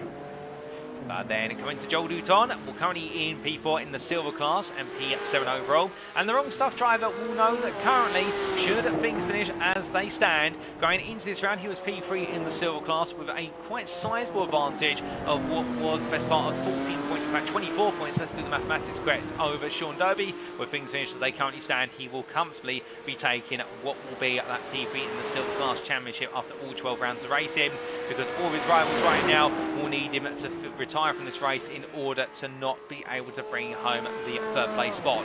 But it doesn't look as though he's got any signs of retiring anytime soon. And as he makes his way on down in towards turn number 8, we then come to the consideration of Sean Dobie, currently at P5 in the silver class. And well, after a number of lockups over the course of the opening stint, really not gelling well to the circuit, is the 88 Racing sign driver, albeit it should be said that right now keeping some consistency there, but on average running approximately what is half a second down on pace compared to a number of his rivals, and therefore I suspect at this time just struggling overall and looking to try and get the car back in a comfortable place. Meanwhile in P9, 8 laps down, but he's still out there, Philip Hammer for Impulse Racing, and we have had confirmation, ladies and gentlemen, that barring any penalties, it would be by a single point. Should Hammer finish P4 here today in the gold class, which is on course to do so with this P9 finish, he would become a 5-time gold drivers champion in the UKSimRacing Porsche Cup. And what would be Patrik Thomsen, not here today, as I do believe that attending the Nürburgring 24 hours in real life, would miss out by a single point. And indeed heartbreaking to miss out by a single point, but the absolute consistency, and that would be the difference between the two of them. And was Hammer makes his way on through and riding his way now upwards towards what he turns 11 and 12. He'll know all he's got to do is keep the car together. And our last driver, who's retired from this race, unfortunately after an open lap spin coming out of turn 12, which saw him go into the barrier here on the exit of the corner, Daniel Weston, it's all gone wrong before it really got underway, and therefore our one retiree out of our 10 starters. Meanwhile, Glenn Humberstone in the pits, and will be in service as Alistair Pollock has already taken his second pit stop of the day. Humberstone leaving the pits right now, and what it does mean that strategy is now playing out to its full, and well, as he makes his way out of the pit lane and through towards what will be the exit of turn number 1, Humberstone will now know it's all go, go, go from here, and all he can do is chase down his rivals all the way to the very end and see if he can potentially find a way to get under the skin of what would be Pollock for the win of the silver class here at Circuit Zandvoort. But will he be able to do so? Well, there's a lot of time still to tell. But speaking of time, well, it's a time right now, ladies and gentlemen, for us to tell you that voting for your driver of the day is now open, and whether you're on Twitch or YouTube, you'll see in your respective chat very shortly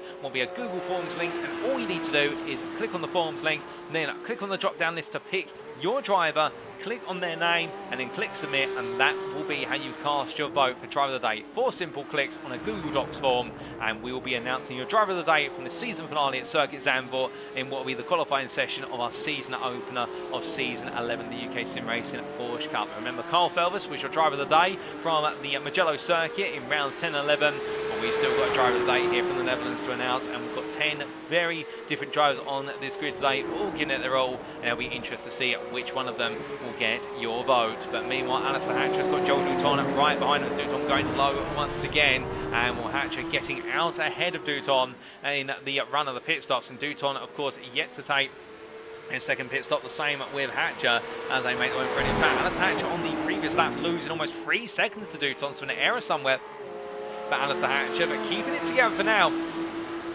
after passing Douton down the start-finish straight. So this battle between the two of them not over yet, but we do have to keep in mind all other silver class drivers minus Sean Dobie have taken their second pit stops. Therefore, we expect that Pollock and Humberstone will really be your main battlers for either the P1, P2 spots of the silver class or P4 overall. And meanwhile, these two really fighting over the right for P3 and P4 as they make the way out to turn number 10. As they roar their way down towards turn number 11. Well, from them, the update meanwhile on the Strand Walker battle is the gap has opened up to 1.7 seconds, and I think Walker has started to hit a bit of a cliff in terms of pace at this time. And while the drivers make the way down in towards turn 13 on screen, we'll stay with this battle to the end of the lap. As Hatcher there decides to go a bit wide, so does Dutton. They're both pushing their track limits as far as they can.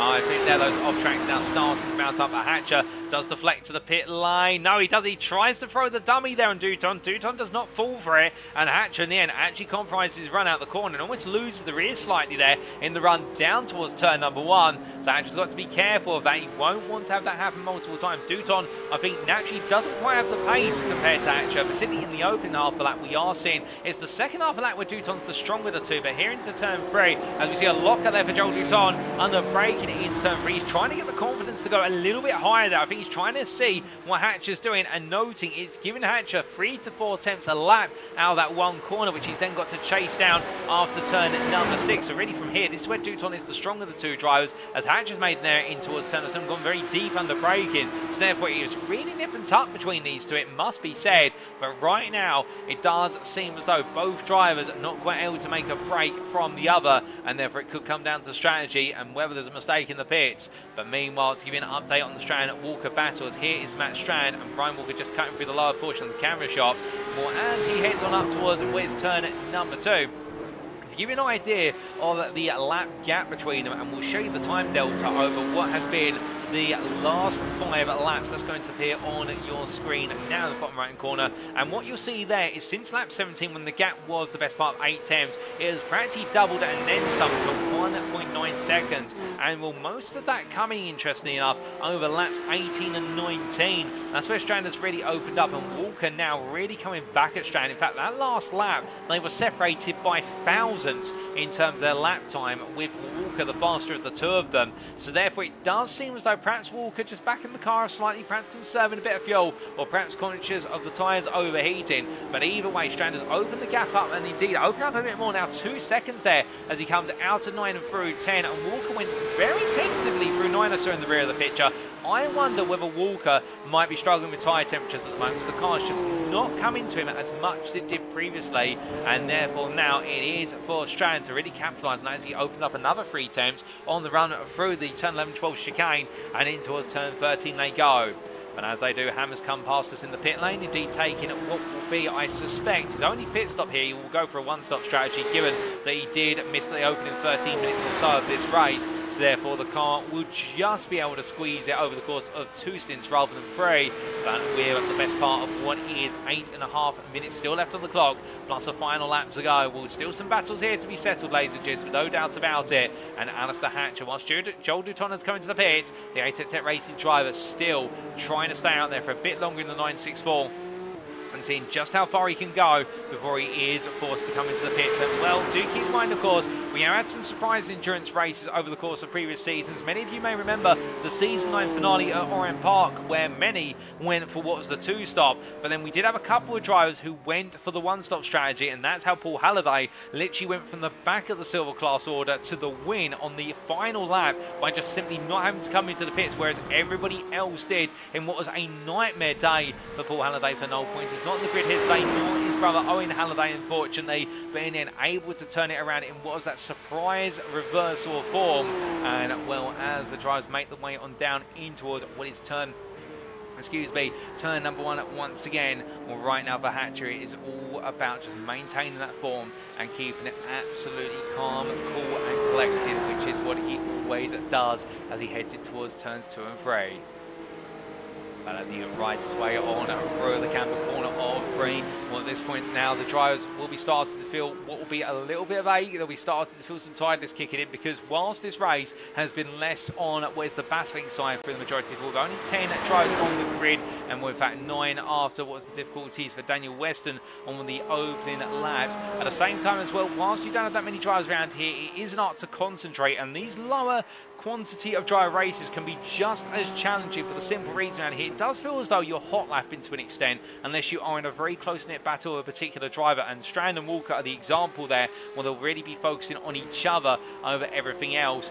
But the flip side of the coin is it only takes one error, you can end up in the barrier, and that could be your race all over, said and done in the space of a very short period of time, and it's a mistake you won't want to make at any point, and therefore it will be on the minds of our drivers in order to just keep what is at that pace and that consistency, and it is truly an art to be able to do so for 45 minutes at highly technical circuits such as Circuit Zandvoort.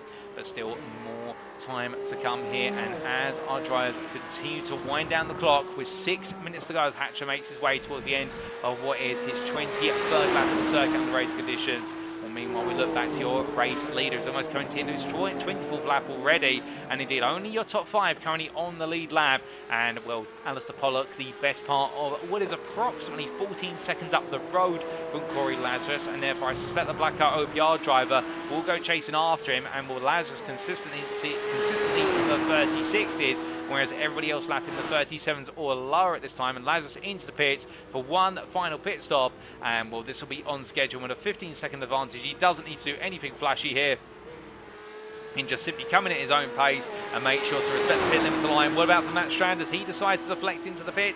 No, he does not. What about Walker meanwhile? Will Walker now switch the strategies round? No, he does not. Lazarus will leave the pit lane shortly, I believe. They're just servicing the car. Indeed, he, just as I say that, they bring it down off of what is the Jackson, putting the fuel in. And, well, Walker here, that last lap, he was 6/10 slower than Matt Strand. So Strand has opened that gap up to 2.7 seconds. And Strand right now in control of the fight for P2, it would seem, albeit as they come on through it with turn number 3. Well, I don't think we're going to be seeing a one-stop from anybody here, minus Hammer, albeit I've said that before, and then we've suddenly seen one-stops indeed, referring back to Orion Park in the conclusion of Season 9. It's quite poetic, funny enough, when we opened up Season 9 at Circuit Zandvoort, just after it had been refurbished with the heavily camber corners for the iRacing simulator platform, and well, we are closing this season off at the circuit, a very popular circuit with both spectators and also drivers alike, and 5 minutes still remain on that clock, and Walker versus Strand is the big flashpoint out there. Meanwhile, other battles to still be fought over. Alistair Pollock trying to chase down Alistair Hatcher, and well, Hatcher right now yet to take what is the second pit stop. So I think Hatcher might be trying to go all the way to the end on a single pit stop. If so, that is going to be incredible work from Hatcher on that 30-litre tank. Alistair Pollock, meanwhile, stripping what is the best part of 3 attempts out in there. And Hatcher setting a personal best on that previous lap of 38.31. So I don't think Hatcher's going to be going for this, because surely we'd expect his pace to be quite significantly slower. And when you add to the fact, and this is not to be disrespectful to Alistair Hatcher, but when you add to the fact that he did qualify P5 in the silver class, so therefore his pace over a single lap not being as rapid perhaps as Pollock by comparison on paper, that might be the sign that Hatcher right now just trying to extend the fuel tank to what is 1 or 2 more laps people will have to come in. And well, meanwhile, speaking of coming in, that is Strand, and what is Walker coming on down pit lane.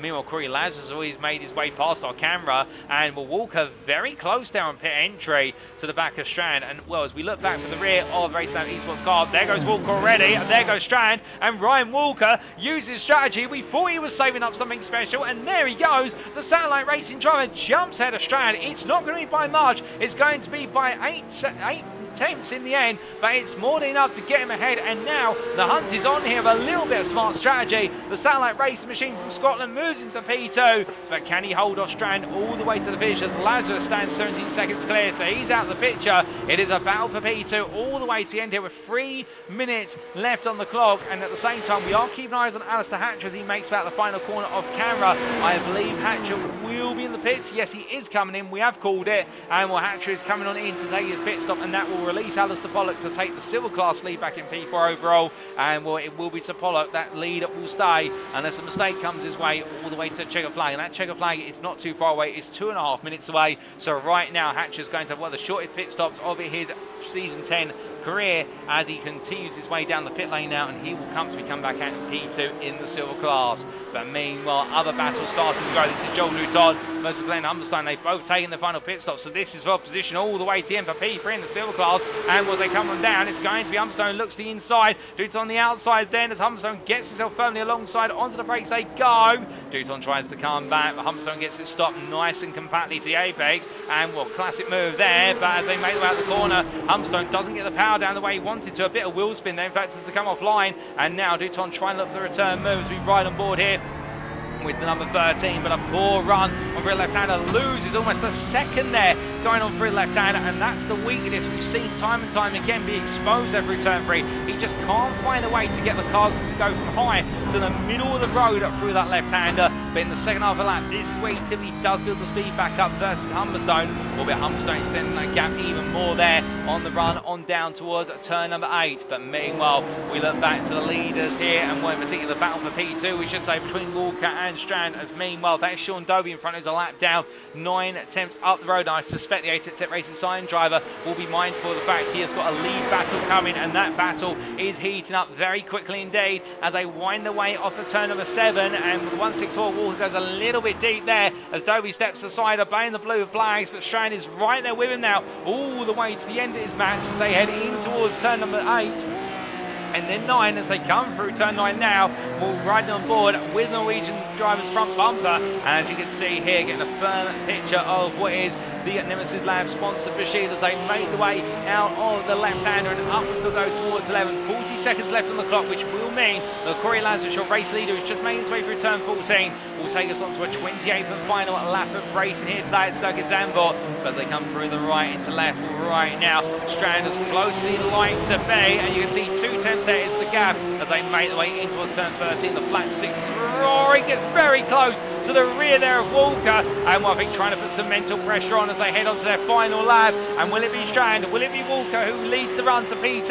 And both drivers here looking for their best performance of the season, both drivers looking for their first ever gold class podiums as well, but both of them want that P2, but who wants it more than the other? Strand does a little bit of bobbing and weaving down the straights, trying to get to Walker's head, trying to say, am I coming for it? You have to predict.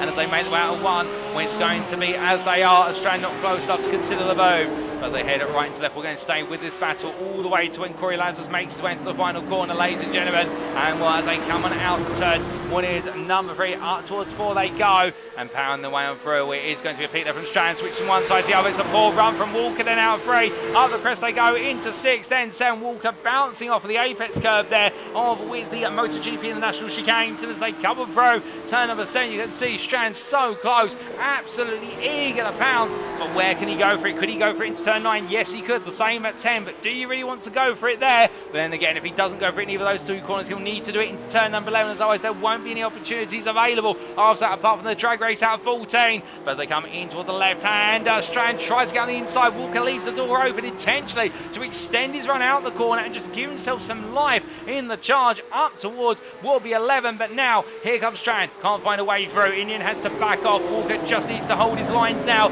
all the way to the end, and now his corners. But meanwhile, ladies and gentlemen, as they make the way up towards turn number 13, we must look to your leader. He's led this race from what has been approximately the 10th minute onwards, and to bring home the final win of the season, it's the legend from New Zealand. It's Blackout OPR's Corey Lazarus, who absolutely leads the way to victory by 13 seconds the end of the 404. And in the drag race between Walker and Strand, it's Walker that does it by 600ths at line to take what is his first ever golden overall podium, and with second place ahead of Matt Strand, who takes his first ever gold podium as well, with a P3 for Racing Lab Esports behind the satellite racing driver. And it will then be Alistair Pollock, the ATEC Racing Sign driver, who makes his way on around here. We had one driver already finish their race a lap down, Sean Dobie, who's taken in fact 5th place in the silver class and P8 overall. But Alistair Pollock right now making his way on through the last couple of corners here, and as he does so, we'll just keep it nice and compact every step of the way. Now he doesn't need to do anything spectacular all the way to that line.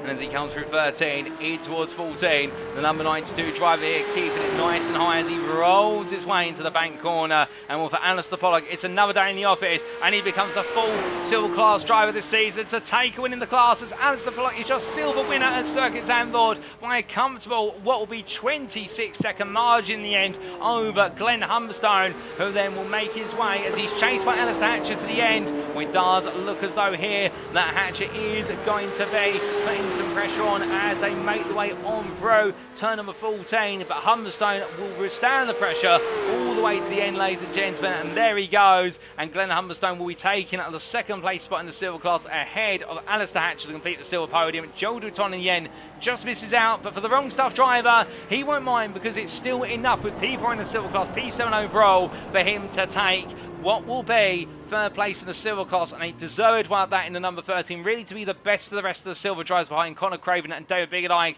and then Sean Dobie will be your last finisher, a lap down there, P8, with a retirement on the final lap for Philip Hammer, but he will be classified as a finisher as he did complete over half the race distance of 28 laps. So whilst we can't say it on camera, ladies and gentlemen, with regards to his car on camera, I should say, it does mean that Philip Hammer provisionally is going to be a 5-time gold drivers champion, albeit shame we couldn't see him cross that finish line to bring him on home and herald what is an extended record. But as we do see Corey Lazarus there parking up at the start for this straight, and well, for the backup OPR driver, it's definitely been a challenging race day for all different reasons, losing out those 2 places at the start and having to find his way past a very happy Ryan Walker and Matt Strand. But goodness me, ladies and gentlemen, what a race here at Circuit Zandvoort. And well, let's take you through those race results subject to any stewards' inquiries as they do get ready to appear on the screen, and we do look to the scenic view, and here they are.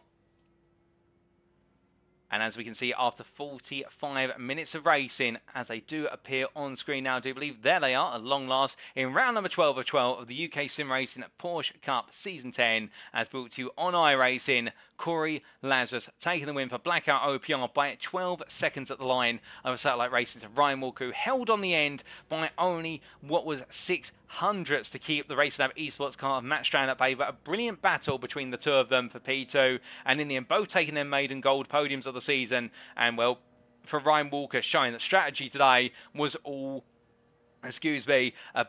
was all the key to success, and finding his way ahead of Strand, who just missed out and had to try and fight his way past, but it wasn't to be. Alistair Pollock, meanwhile, outside the overall podium, but taking a win in the silver class in his final race of the season. The 8 Races Sign driver will be absolutely pleased with that. Ended his season on a high ahead of Glenn Humberstone for 8 Racing, whose error after the first pit stop cost him dear and prevented him from being able to come back to potentially chase after the win in class. And then we did see Alistair Hatcher completing the silver podium, and all 8 Racing at silver podium, albeit the Sign outfit leading the top step ahead of the sister team. And then Joel Dutton at P7 with the wrong stuff for P4 in the silver class, and with that guaranteeing his third place spot in the silver class championship. And then Sean Dobie completing the 5 silvers to make it to the end of the race, a lap down there for 8 Racing Sign, but never wanted to give up despite the misfortunes and difficulties with his front left brake today. Philip Hammer in the end only 8 laps down at the close, but still enough to bring home what will be his 5th gold drivers championship crown. And congratulations to the Impulse Racing driver. Not the way perhaps we wanted or expected to see it finish day. We would have loved to have seen a great tussle between Patrik Thomsen and Philip Hammer all the way up to the final checker flag, but understandably, well, with Patrik Thomsen not able to make this round and Hammer with technical issues, well, Hammer bringing it on home unceremoniously perhaps, but still bringing on home that championship crown. And Daniel Weston, our driver who retired at the end of lap number 1 after that incident with the barrier, that spin coming out of turn number 12, and the DCW Racing driver, your sole non-finisher for this race here at Circuit Zandvoort. So 10 starters, 9 finishers, 8 on the lead lap, and will definitely a great race to wrap up our season, despite not having as many drivers perhaps on the grid as we normally would. But with that, ladies and gentlemen, it's now a great opportunity for us to have joining me in what will be the broadcaster, indeed the interview room, none other than series organizer Roxanne Marshall. Roxanne, are you there? Hey, Paul. Thanks for having me on. Well, good evening to you, Roxanne. It's a pleasure. And, well, firstly, before we come on to talking a little bit about prizes, I mean, perhaps a bit of a depleted grid for our season 5 in season 10, but understandably, a lot of people attending the Nürburgring at 24 hours. But flip side of the coin being one of the most closely contested seasons across all 3 classes. And, well, today, of course, we got to see a gold championship being decided and also some brilliant battles further down the order. Yeah, it's honestly been fantastic to watch. The last 10 minutes of that was just brilliant. It's such close racing, and it's so good to see in the league. Oh, without a doubt. And, well, with all the batting there, indeed some points coming the way of our drivers, and they'll feel as though they're metaphorical prizes. But we've also got some prizes up for grabs for our drivers. I do believe we had a number of raffle prizes donated thanks to Thomsen's coaching going into this season, and we've got some of them to award now. Yeah, so Thomsen's coaching offered us a sponsorship. So they've sponsored us with two free sessions to give away to 2 of our drivers, and some discounted sessions as well. Oh, indeed, and those prizes, and well, without further ado, we're going to bring up your prize winners on screen, ladies and gentlemen. And well, Roxanne, I do believe the free coaching sessions with Thomsen's coaching going the way of Tim Darracott for Effect Simulations and Glenn Humberstone for A-Tit Racing. Although, surely I have to ask, will Tim Darracott need those given his pace at the Nürburgring earlier this season? Well, I know, but I mean they were chosen at random, and you can always use new input, right? But yeah, so I hope they enjoy them. Congratulations to you for winning those. And I'll be in touch to sorting that out. Yeah. And we've also got 3 winners as well for the 25% discount coupons. And well, one going the way of our gold class try. Indeed, Effect Simulations, it would seem, getting quite the lion's share of the prizes in this raffle, but also 2 of our silver class tries, Sean Dobie and Owen Halliday. Yeah, I mean, again, congratulations. Completely drawn at random. You just had to turn up for half the season, and they all did, and they can use them as they wish. Oh, fantastic, and congratulations to our raffle prize winners. And whilst I do have you, Roxanne, before we step away for post-round interviews, of course, great racing today, a fantastic season as well, a season where we've missed seeing you on the grid. I can imagine as series organiser, you do sometimes probably get a major itch to be back out on the grid again, running the 24-hour punty people livery. Yeah, I was thinking about this earlier, and I might come back next season. It's just finding the time to practice and fit it into my schedule now. But I would absolutely love to because I love watching these races. I'd love to be a part of them again. Oh, fantastic to hear, and I hope we do get to see you back on the grid in the near future. And lastly, just before I do let you go, Season 11, of course, a little bit of a way away as we get ready for an all-new season of iRacing content in a couple of weeks' time. But are there any surprises or any things that we should specifically be looking forward to in the 11th season of the UKSimRacing Porsche Cup? I currently don't have anything planned. It'll be business as usual. I'll be looking at some of the rules around qualifying.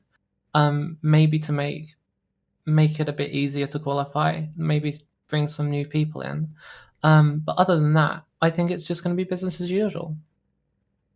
Well, like they say, if it's not broken, don't fix it. And indeed, that really has been one of the strengths of the UKSimRacing Porsche Cup since its inception and all the way through, and hitting a special anniversary, of course, the 10th season anniversary. And what a way to wrap up this anniversary, Roxanne. Well, it's been an absolute pleasure to have you join me in what is the broadcasting room and to announce those prizes. And any final words for yourself before we do cut to what will be our break for our post-round interviews?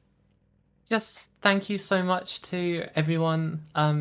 For you, Paul, for the broadcast, to all the drivers for showing up every week, and to our amazing stewarding team and media team. We couldn't do this without you, so just, yeah, thank you so much. And I look forward to seeing all of you in Season 11. And likewise, Roxanne, a huge, huge thank you to you for all the effort you put on behind the scenes, juggling your day job, plus also being series organiser and being absolutely fantastic in every respect. But with that, we'll leave you to it. Have a fantastic evening, and I'm sure we'll catch up again with you soon. Thank you so much, Paul. Have a good night.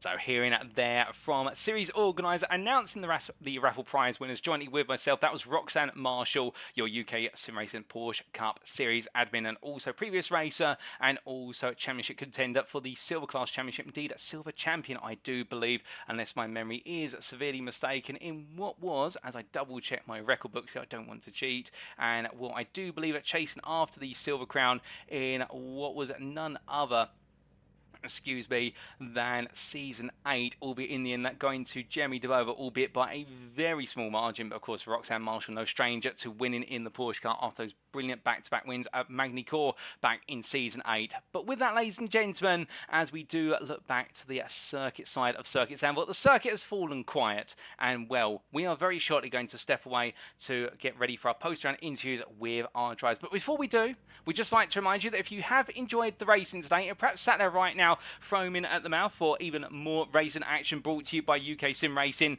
well, do keep in mind, if you subscribe to our YouTube and Twitch channels, whichever one you're on, and you can subscribe to both, all the better. That way you can stay up to date with all the latest broadcasts brought to you UKSimRacing on a weekly basis, whether it be the Porsche Cup Series on Thursdays or alternatively on Sundays, the GT3 League, which is getting ready for its season finale this coming Sunday. And I do believe after that we could be seeing the return of a multi-class IMSA style league coming up afterwards, so therefore plenty to look forward to alongside the Porsche Cup here at UK Sim Racing. But if you want to go a little bit further than that, perhaps in supporting UK Sim Racing, did you know there's a quick way to do so via our affiliates? Because here at UK Sim Racing, we are affiliated with multiple sim racing and real-world motorsport companies that do include what is Sublime Sim Racing Coaching, Race Anywhere, and Demon Tweaks. And if you do head to our website, that's uksimracing.co.uk today, that website appearing on screen now, and there it is, ladies and gentlemen. Well, you'll notice in the top right corner of it, there is a link to our Discord. And if you join our Discord via that link, well, it serves two benefits. Firstly, if you ever want to be on the grid in the UK Sim Racing series, it's a mandatory requirement, even for just a one-off event,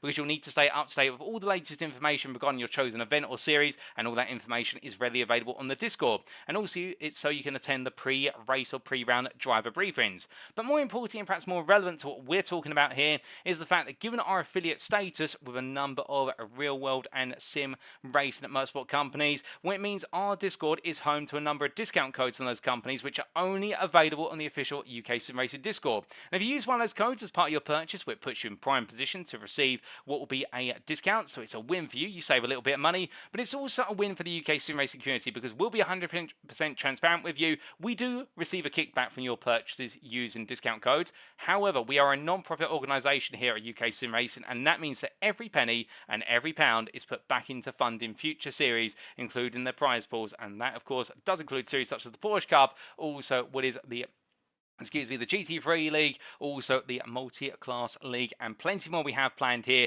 at UK Sim Racing as the year goes on, and there's never been a better time to be part of UK Sim Racing.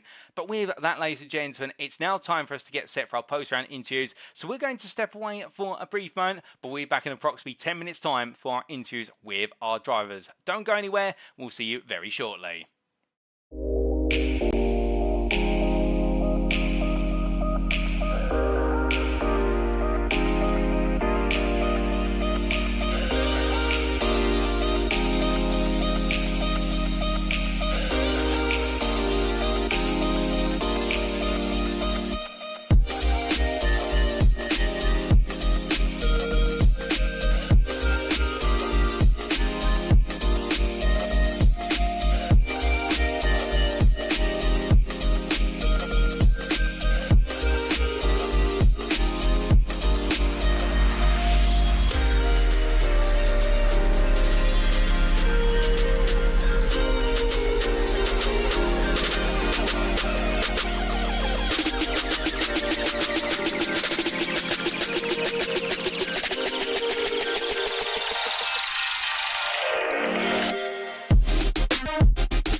Alrighty, ladies and gentlemen, without further ado, it is time for our post-round interviews. And today, we're going to have two interviews, a rather unique one to begin with, as we're not going to be hearing from a driver on the grid today, but instead from the team principal and representative for Olympus Esports Titan, Charles Bushell, who will be on the behalf of the team taking the team's championship title. And then we're going to be hearing from our gold class driver, who definitely put on a gold class performance to take his first ever gold and overall podium, that being a P2. Our fifth place in the gold class championship driver, Ryan Walker from Satellite Racing. But without further ado, ladies and gentlemen, it's my pleasure to have joining me now the man himself, Charles Bushell, team principal Olympus Esports as a whole, and representing their Titan outfit who took the team's championship for this season. Charles, it's great to have you here, and well, what a way to wrap up an anniversary of the UKSimRacing Porsche Cup. The team took the team's championship a few seasons ago, but now the team are back on at fine form and taking another crown, a bit more silverware, or in fact gold trophy, I should say, to be added to the cabinet. Yeah, Paul, thank you for having me in. Yeah, it's great. I love coming in here and doing the interviews. That means the team's done well. So it's always good to come talk with you. Yeah, they've just done a great job. We've got some new guys in here, some new blood with Connor and David to join Dan and Thomas, and so it's great to have those guys in. It's almost like these Porsche Cup cars are it's like viral. I'm not sure, but it just seems like everybody that jumps in the team eventually ends up running Porsche Cup at some point in time. Oh, without a doubt. And like you say, it's viral. It becomes the infection that just seems to spread, and everybody loves it in the end in terms of racing these flat six German machines. And talking a little bit about the new recruits in the team, of course, a very interesting roster for this season, because normally we've had the combination of Thomas Cope and Daniel Sergi, that 1-2 punch in your world that has proven itself to be unstoppable in previous seasons. But with the mix of new blood in the team, we had Carl Felvers join. Also, what is Connor Craven, the silver champion who can't be here today, but also a huge accolade for him. How did you all go about sort of mixing up the teams? Because I can imagine with so many drivers, it was a case of, do you put all the best drivers together, or do you mix them up in order to spread the skill and the learning?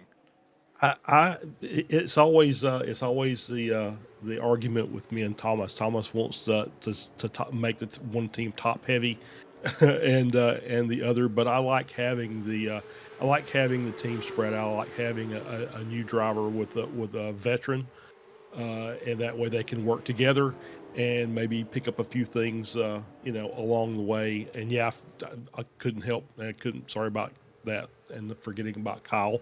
But Kyle actually came to us during the season, so it was it was one of those that we saw his performance, and then found out he was a privateer and he was looking for a place to land. And we're happy to have him. So yeah, he's going to be a good driver for us as well. And and Connor is a fairly new guy. David's been with us for a while. David normally drives prototypes. He's kind of him and Dan have been racing together for a while, and David's been racing with us for a little over a year. And so it was nice to have him at least say, I'm going to at least try it for a season. Now, whether he stays with it or not, I'm not sure yet. But he said, I'm at least give it a try and work it out. So so Kyle is a good addition. It just makes the team stronger. I think we're going to have that's another good driver to add to the fold. Oh, most definitely. And as the team continues to grow and indeed go from strength to strength, I mean, this season, of course, 2 Olympus esports teams on the grid, which we didn't get to see at 2 last season. It was just the one, but seeing the team fleshed out once again. And I do have to ask, with regards to having 2 teams on the grid, the dynamic, of course, is it one of those scenarios whereby it's sort of, you can go race as much as you want, so long as you don't take each other out, or is it, your rival teams essentially just go all for it? That's it. That's I guess the Ferrari rule, right? Is you can race as hard as you want, but if you wreck each other, there'll be a discussion afterwards about it. So no, we want the guys to compete, and just because their teammates on there, that we won't prevent them from competing. And but they understand that there's a bigger prize in my mind. I always love getting those team championships because that is what we are. We are a team. The driver championships are great, and I hope that all the drivers get a chance to be that successful. But I'm looking for it from the team aspect because I know that that way when we get ready to do our next big team league, we've got a good set of drivers that we can put together that know each other, and we'll just be that much better for it. Oh, I see. And now coming to a specific driver in particular, I'd like to talk a little bit about the performances of Connor Craven this season. Unfortunately, he couldn't be with us tonight, but obviously having a great time heading towards the Nürburgring 24 hours. Connor crowned as the silver class champion for season 10 as of last week, effectively, with both him and David Biggerdike, his main rival, not here today. And in the end, only a point separating them at the close, albeit it will expand when the drop scores are added in from this round. But, I mean, you must feel absolutely proud with Connor just joining the team prior to the season and having never driven the Porsche Cup car. And by the end of it, he's walked away with a title in his hands. Yeah, it's just, Connor, his background is he's a time trialer in real life. He actually has a Mini Cooper along with a couple other cars that they actually do real life time trialing with. So he's obviously got a good racing background. And I think that on track experience just pays off when you get into there. And of course, he's very good student as well, as far as picking the brains of guys like Dan Sedgley and Thomas, and being able to get information that he needs to make himself better. And he's just done a fantastic job to get the individual title in the silver. And I will say, David, get well soon. I saw where he was having surgery, so I hope that he's back and ready to go for next season. I'm sure Connor will be back there as well. Oh, 100%. Of course, for Connor, the challenge will rise that he'll very likely, as we understand it, be promoted to the gold class. So therefore, you're going to have another gold class driver on the grid here, looking to give it their all in the hunt of somehow bringing down a 5-time champion Philip Hammer. I mean, surely there's got to be itches growing from Thomas, as in Thomas Cope within the team now. He probably wants another shot at taking his second title, let alone Hammer now having 5 under his belt. Oh yeah, definitely. Thomas is. I'm sure that was. That's always on his mind. He's always out to try and get another victory, another championship. That's just the way he is. And but this has been a really great league. Obviously, having guys like Philip Hammer and Patrick Thomsen coming back to do the season as well. It's Corey Lazarus has had a fantastic year, and so it's there's a really good competition in this league, and I know that Thomas has to work very hard just to be on the pace with the rest of those guys, and as well as Dan. So it's something he relishes. I know he looks forward to it, and I'm here to support him in any way I can.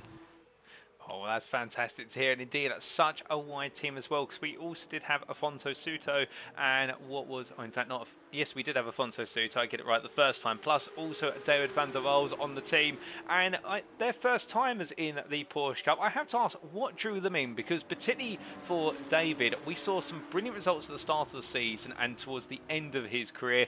Meanwhile, for Afonso, it didn't quite work out, but I suspect there's more to come from him. I think there is. Yeah, Afonso is still a student, so I think school got in the way of him being able to put his best foot forward on the track. And I always tell our drivers that real life takes priority over sim racing. It doesn't matter about if we've paid money for the league or if it's a free league or whatever, But you have to keep that home life. The top priority, and make sure that gets taken care of first. Then we can go sim racing. So so I know Afonso will be back and ready to go again, hopefully very soon. As far as David, I don't know. He's once again he's a prototype driver, and I think he really enjoys prototypes. I know he's kind of one of our big guns when it comes to the Majors 24 coming up next weekend. If we get everybody back safely from Nürburgring, that is, which I think we will. So I know he'll be looking for that, looking forward to that, and getting back in the prototype cars. Now, whether he comes back, I don't know. We haven't really talked about it, but if he wants to, we'll make sure that he's got a seat, and we'll put him out there and help him get everything going. Well, we would definitely love to see that, but even if it's in prototype cars at the same time, I'm sure he'll continue to go from strength to strength. And well, looking ahead, of course, season 11 will be around the corner in a few weeks' time by the sounds of things. Can we expect an Olympus esports team or perhaps two teams on the grid at once again? Oh, definitely for sure. When I absolutely think that Thomas will be back. He'll be trying to get another individual title. I would think Dan. I'm not sure. We haven't really talked about it with the big vacation, the big team get together at Nürburgring, which unfortunately due to family issues I could not attend, or I would be sitting in the car with them right now. So I know they're going to have a good weekend though, and we'll get through that. We'll get through, like I said, the Majors 24 next weekend, and try and put a good show on there. And then we'll get ready for the next UKSR P Cup season. And as the other leagues wind down, we'll see if we can put some drivers in some of the other ones as well. Oh, absolutely fantastic. Well, whilst you are transitioning between leagues, for those that are ongoing, particularly the majors, we wish you and the team all the best of luck in those. And Charles, just before I do let you go, it's always a pleasure to have you here, of course. Is there anybody you'd like to give a shout out or a thank you to live on the broadcast? Oh, well, of course. I have to obviously thank our sponsor, HSR Autos, and our partners, IMB Racewear and Grip Engineering, who's really good about helping us work with our sets and everything. IMB obviously giving us some good gear, and and then all the drivers. So it's and all the families of all the drivers, because that's important too, because it's the families that actually allow these drivers the time to practice and prepare and do these races. And so it's another hour or so a week or 2 hours a week that they're away from doing other things that they probably could do. And so we want to make sure that we thank everybody else that's involved with our drivers, and of course all the guys that compete every season, and all the team that's on their way or already at Nürburgring. And I think we've already got 3 or 4 there, and all the UK contingent is still en route. So I know they'll be having a good weekend, so I want to say hi to all of them. And yeah, absolutely. Thanks to UKSR. Always put on a good show. Great league, great administration behind the scenes. And so we thank you for that. And we'll always be there to support you guys when with leagues and with drivers anytime we can. Well, Charles, again, a massive thank you to you for joining me for an interview this season. It's been an absolute pleasure to speak to you. It always is. I always look forward to the next encounter. And once again, allow me to say congratulations to yourself and Olympus Esports Titan for taking the team's championship crown for this season, season 10 of the UK SimRacing Porsche Cup. We look forward to seeing whether you and the team can make it what would be a third team's title on the run in what will be at season 11. But until then, all the best to yourself and the team, and we'll catch you in the near future. All right. Thank you, Paul. Appreciate it. So hearing there from Charles Bushell, the team principal at Olympus Esports as a whole, but specifically for Olympus Esports Titan in the perspective of this season of the racing. And what a season it has been for both the Olympus Esports teams, whether it be Vulcan or Titan, both putting their best foot forward. And in the end, I do believe taking a 1-2 in the team's championship. But of course, there can only be one team's champion, and it was the Titan team in the end, which did consist of the combination of what is Daniel Sergi and David van der Waals, with Olympus Esports Vulcan just a little bit behind them there in the form of Connor Craven, Afonso Souto and Carl Felvers. And then Impulse Racing's, I do believe, Philip Hammer coming home in what was that P3 slot to wrap up the top three of the team's championship. But talking about there, the mixture of old faces and new, with the consistent faces of Daniel Sergi, of course, but really a whole new set of names on the grid for the UK SimRacing Porsche Cup season. David van der Waals, Afonso Souto, Connor Craven, and then, of course, Carl Felvers moving from privateer to Olympus Esports driver midway through the season.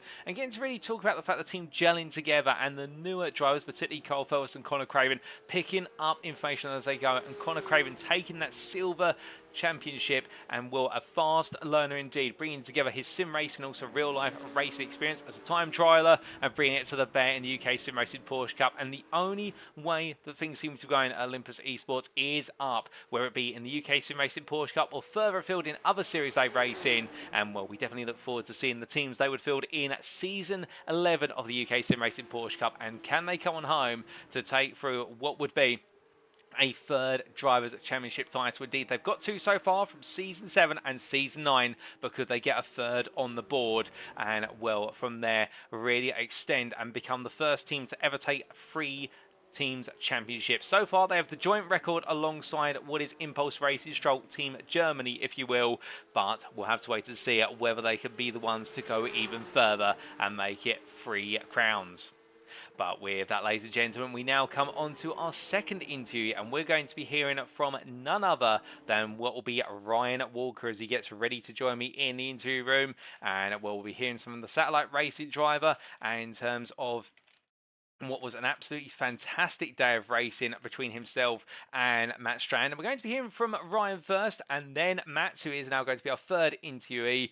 But, for Ryan, as he does just get himself set, I believe he's just making his way across into the interview room very shortly. And, we will have him join us in short order. In fact, he does join me now.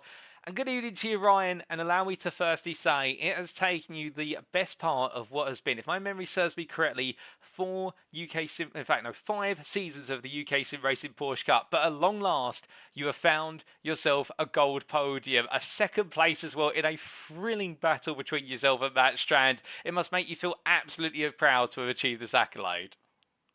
Yeah, I was just thinking about it as well. I don't think this is my first podium in the Porsche Cup series. I think I got a podium at Suzuka back in season 6, I think it was.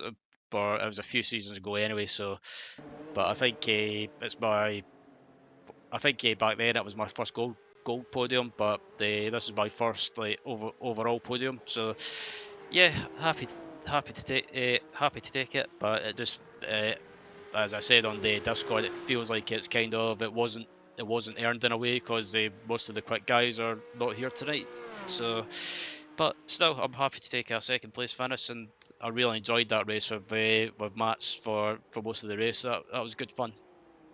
Oh, 100%. And, well, just double checking back through my books and whatnot with regards to the podiums as well. I do recall a very close, what was it, fourth place at Suzuka in the gold class and overall back then in the feature. So you might be right, there might be a podium beforehand, but whether it's your first podium or not, and, well, despite a depleted grid, you definitely were made to work for it versus Matt.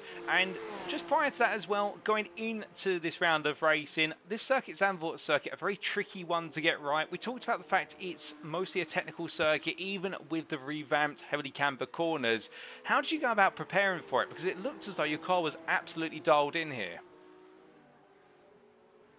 Yeah, so basically I downloaded the the fixed setup from the fixed official series and just made some slight adjustments. Basically, all I changed was basically the rear anti-roll bar just to help with traction on the corner exit, because I knew that with it being a 45-minute race, the tyres might start to drop off slightly. And the last week at Mugello, I was struggling slightly with tyre wear, so I just messed around with some stuff just to try and help with that. And I think also looking after my tyres in the first stint as well definitely seemed to help as well. Oh, without a doubt. And looking after the tyres always proving to be a critical factor, regardless of the circuit we race at, as long as it's an endurance race, and even in those feature races. And, well, from the start, it was a bit of an interesting start in the fact not your conventional, everyone gets away, and there's not too much batting at the front. Instead, it seemed to be that Matt's got the better start of yourself, Corey Lazarus, and what was Matt's. And he took the lead into the opening corner, and then Corey was out of position, and you dived to the grass in order to take P2.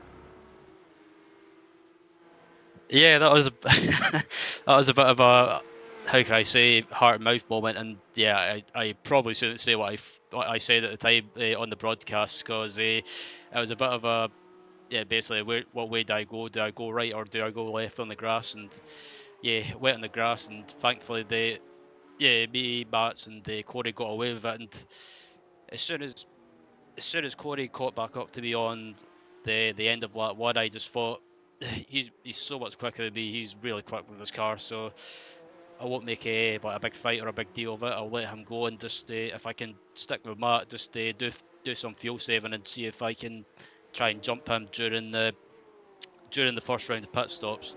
What's I just about done, but Matt's just beat me on basically the exit of turn one. So, but yeah, that's the way it goes. So yeah, it's basically I had to start all over again trying to get by.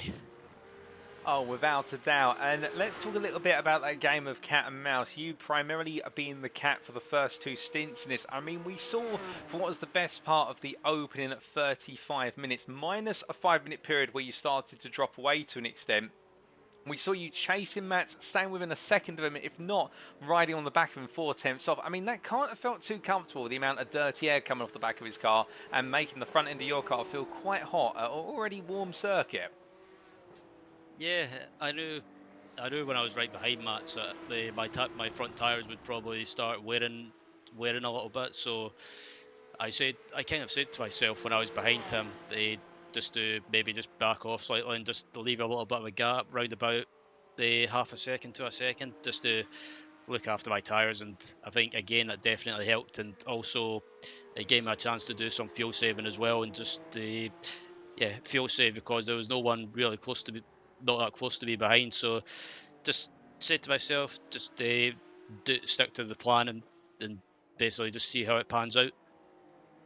And what a way to stick to the plan indeed. And given the fact the two of you were so close in qualifying, so close over the course of the first two stints, and extremely close when leaving the pit lane. But I bet there was a bit of a grin on your face when you left the pit lane for the final time in the race, knowing that you were now ahead. I need to then think, okay, now I've just got to keep him behind for the best part of 5 minutes. Yeah, I was very surprised that I caught up to Mats on the pit entry, because he was about 2.2 seconds, 2.5 seconds ahead of me on the pit entry. And then basically I closed right, as I said to him, I basically just carried as much speed as possible onto the pit entry just to try and close that gap back down. And as soon as I left my pit box, I saw he was still in his pit box. So, and then basically Matt's just confirmed to me that he was messing around trying to untick his tyres. So he was kind of yeah, he kind of messed up his pit entry and his pit stop slightly, so managed to jump him just, and then it was basically just a case of just trying to stay in front of him until the finish, and that's what I managed to do.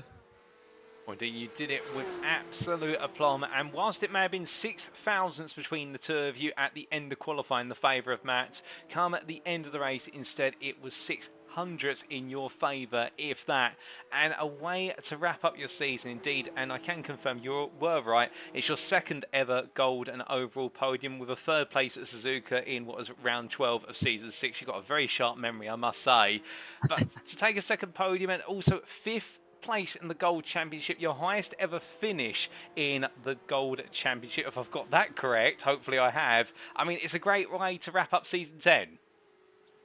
Yeah, absolutely. I mean, I think I'm happy with the top 5 overall, considering I had to miss one round, and I believe so. Yeah, top 5 in the championship. I'm really happy with that, considering the strength of competition. When you've got the likes of the Daniel Sedgley, you've got Patrik Thomsen, you've got Philip Hammer, you've got Corey as well. You've got Kyle as well, and there's so many quick names in the series, and yeah, I think I'm happy to come away with the top 5, and I think I wasn't expecting it, because I was kind of, I wouldn't say struggling, but it's just more just basically I knew that I wouldn't have the pace for the quick guys, so I would say to myself, just try and finish the races and pick up points, and yeah, it's paid off. Well, you may not have been the fastest driver out there, but you definitely closed the pace gap over the course of the season to the top 3. And on top of that, consistency absolutely paying off for yourself. And I have to ask, what's next? Firstly, could we expect you back on the grid for season 11? At the moment, I'm on the side that just it comes down to time. Obviously, I've got my own iRacing iRacing picture stuff going on as well. So, want to try and put more time into that, and it just comes down to how much free time I've got. And if I do end up racing next season, it'll probably be more of a part-time schedule, and more probably just doing the endurance rounds, if the endurance rounds are brought or they ran again next season. Well, whether you're part-time or full-time, would absolutely love to see you on the grid. And speaking of the photography service that you're conducting the Sims World, and that being what is RSW photography, I do believe. And I do have to say, Ryan, fantastic photos throughout the season. I mean, we've used them in the thumbnails as well, and many have appreciated them. And for those interested in your burgeoning business, where's the best place to go to? At the moment, I don't have a website or anything. It's more, if you want to check my stuff out, you can check my stuff out on Instagram, or if you want to see any pictures or stuff that I've done, feel free to send me a DM, and or if anyone's got any orders that they want to place, send me a DM on Discord, and I'll be happy to do it. Happy to do it and take a look, and basically just if anyone's interested, don't hesitate. Oh, indeed. Can strongly recommend it, ladies and gentlemen. I can vouch for this man, and many a UKSimRacing admin cam as well, I do believe. But Ryan, just before we do let you go, a great day at Circuit Zandvoort, a great end to the season. And is there anybody you'd like to give a shout out or a thank you to on the broadcast tonight? First off, to Roxanne Marshall for putting on the series and running the series. She does a great job as always, and the people behind the scenes that do the stewarding, it's not an easy job, and I know during the season, from what I've read, that some people were not entirely happy with some of the decisions, but it's one of those things. Some people you can please, some people you can't, but it's just the way it goes. Yourself, Paul, for putting on the broadcast, and I think I'm not 100% sure if you're doing the broadcast next season or not, but if not, I've really enjoyed them, and I look forward to watching the broadcast from tonight back either later tonight or tomorrow. Well, Ryan, it has been an absolute pleasure to have you join me in the interview room over the course of this evening. Indeed, many a time this season, and congratulations once again on a great result to wrap up your championship campaign and that 5th place in the gold class. Until next time, we wish you all the best. Have a fantastic rest of your evening, and we'll cross paths again in the future. Cheers, Paul. So here in there from Ryan Walker for Satellite Racing, a P3 start, ended up a P2 come the checker flag, and openly talking about there in the fact that he depleted grid, really opening up the door to an opportunity for him to contest the podium and take his second ever overall podium. And well, whilst it may have diminished perhaps the thrill factor in terms of the number of rivals he would have been up against, he found himself in the stern company of a close rival. And we see them both on camera here, Matt Strand leading ahead of Ryan in these pictures. But to be fair, it was all about their battle for P2 today, and they had a great fight as well for the lead early on, chasing each other after Corey Lazarus' difficult start out of turn number 1. But after Corey was able to re-establish the status quo, then it was all about the hunt for P2, and all of it being made or lost through consistency and also pit strategy. And in that second pit stop, whilst Matt may have fumbled to a degree with regards to making sure no tyres were being changed, for Ryan he was able to make up the time, going absolutely full attack, getting the car into the pit lane, and the Satellite Racing driver coming out in front and then holding on to the close. And when he's looked back over it, with the fact that, of course, running the Ryan Walker UKSimRacing Photography, or RWS Photography service alongside this as well. It's been a great season with the shine at both on track and off track, and well, I'm sure there's going to be many a snap that it will take from this season as fond memories of what has been his strongest season in the UKSimRacing Porsche Cup to date, with that 5th place finish in the gold class, and that pace gap between himself and the top drivers gradually getting smaller and smaller. And should he be on the grid for season 11, even if it's part-time, I can imagine he'll pull off some great results there and then again once more.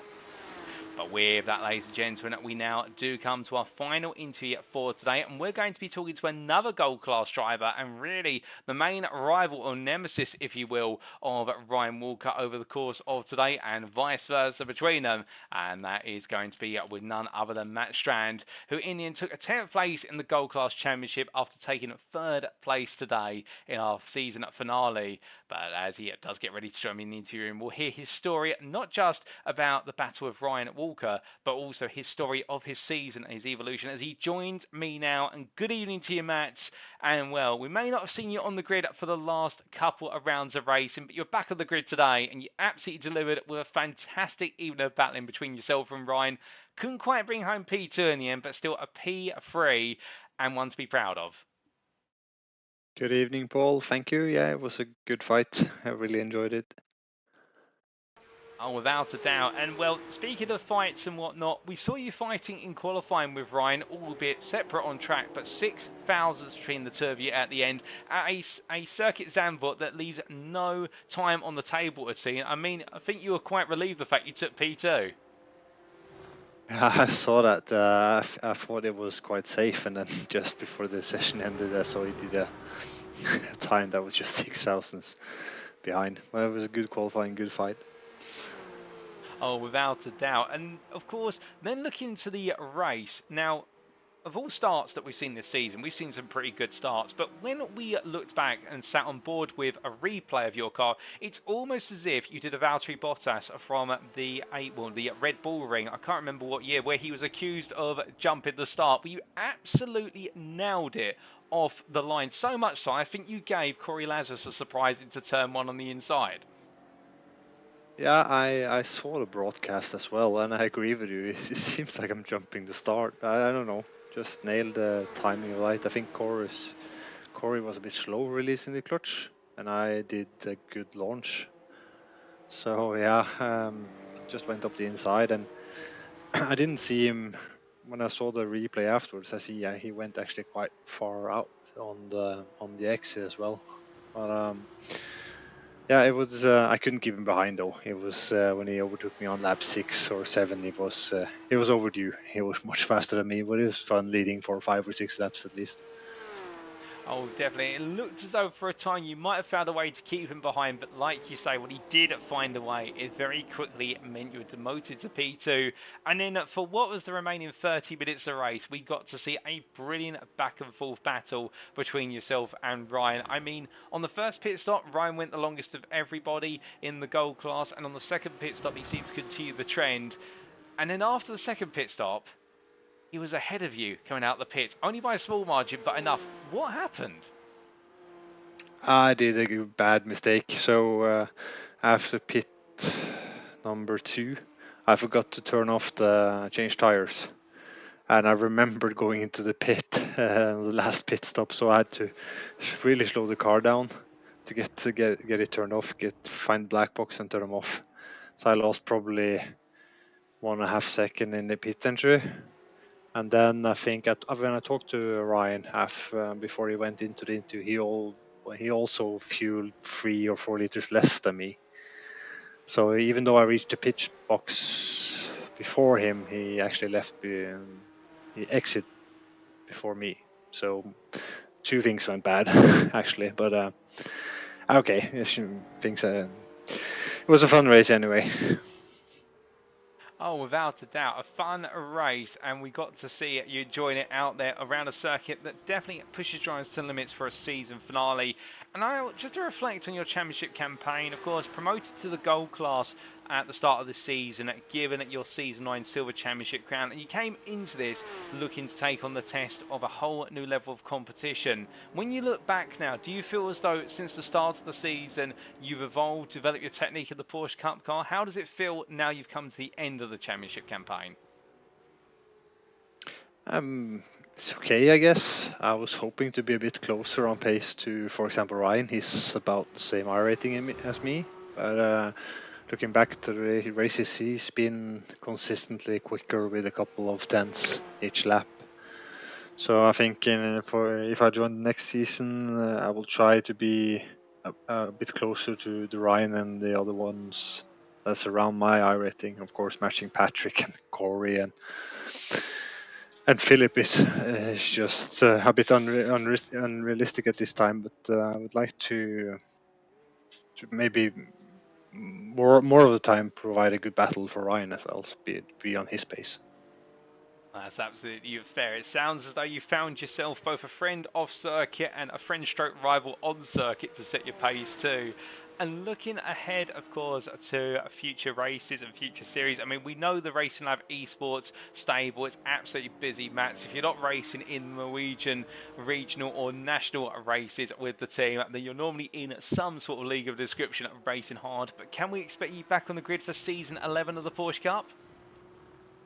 I think so. I'll have to check the attendance. I see the attendance have dropped a bit in all leagues. I don't know if it's summer coming or if it's just something else that triggered it. We'll probably also see if they actually switch on rain, which, as far as I have understand, is actually coming for the Porsche Cup in Season 3 of iRacing.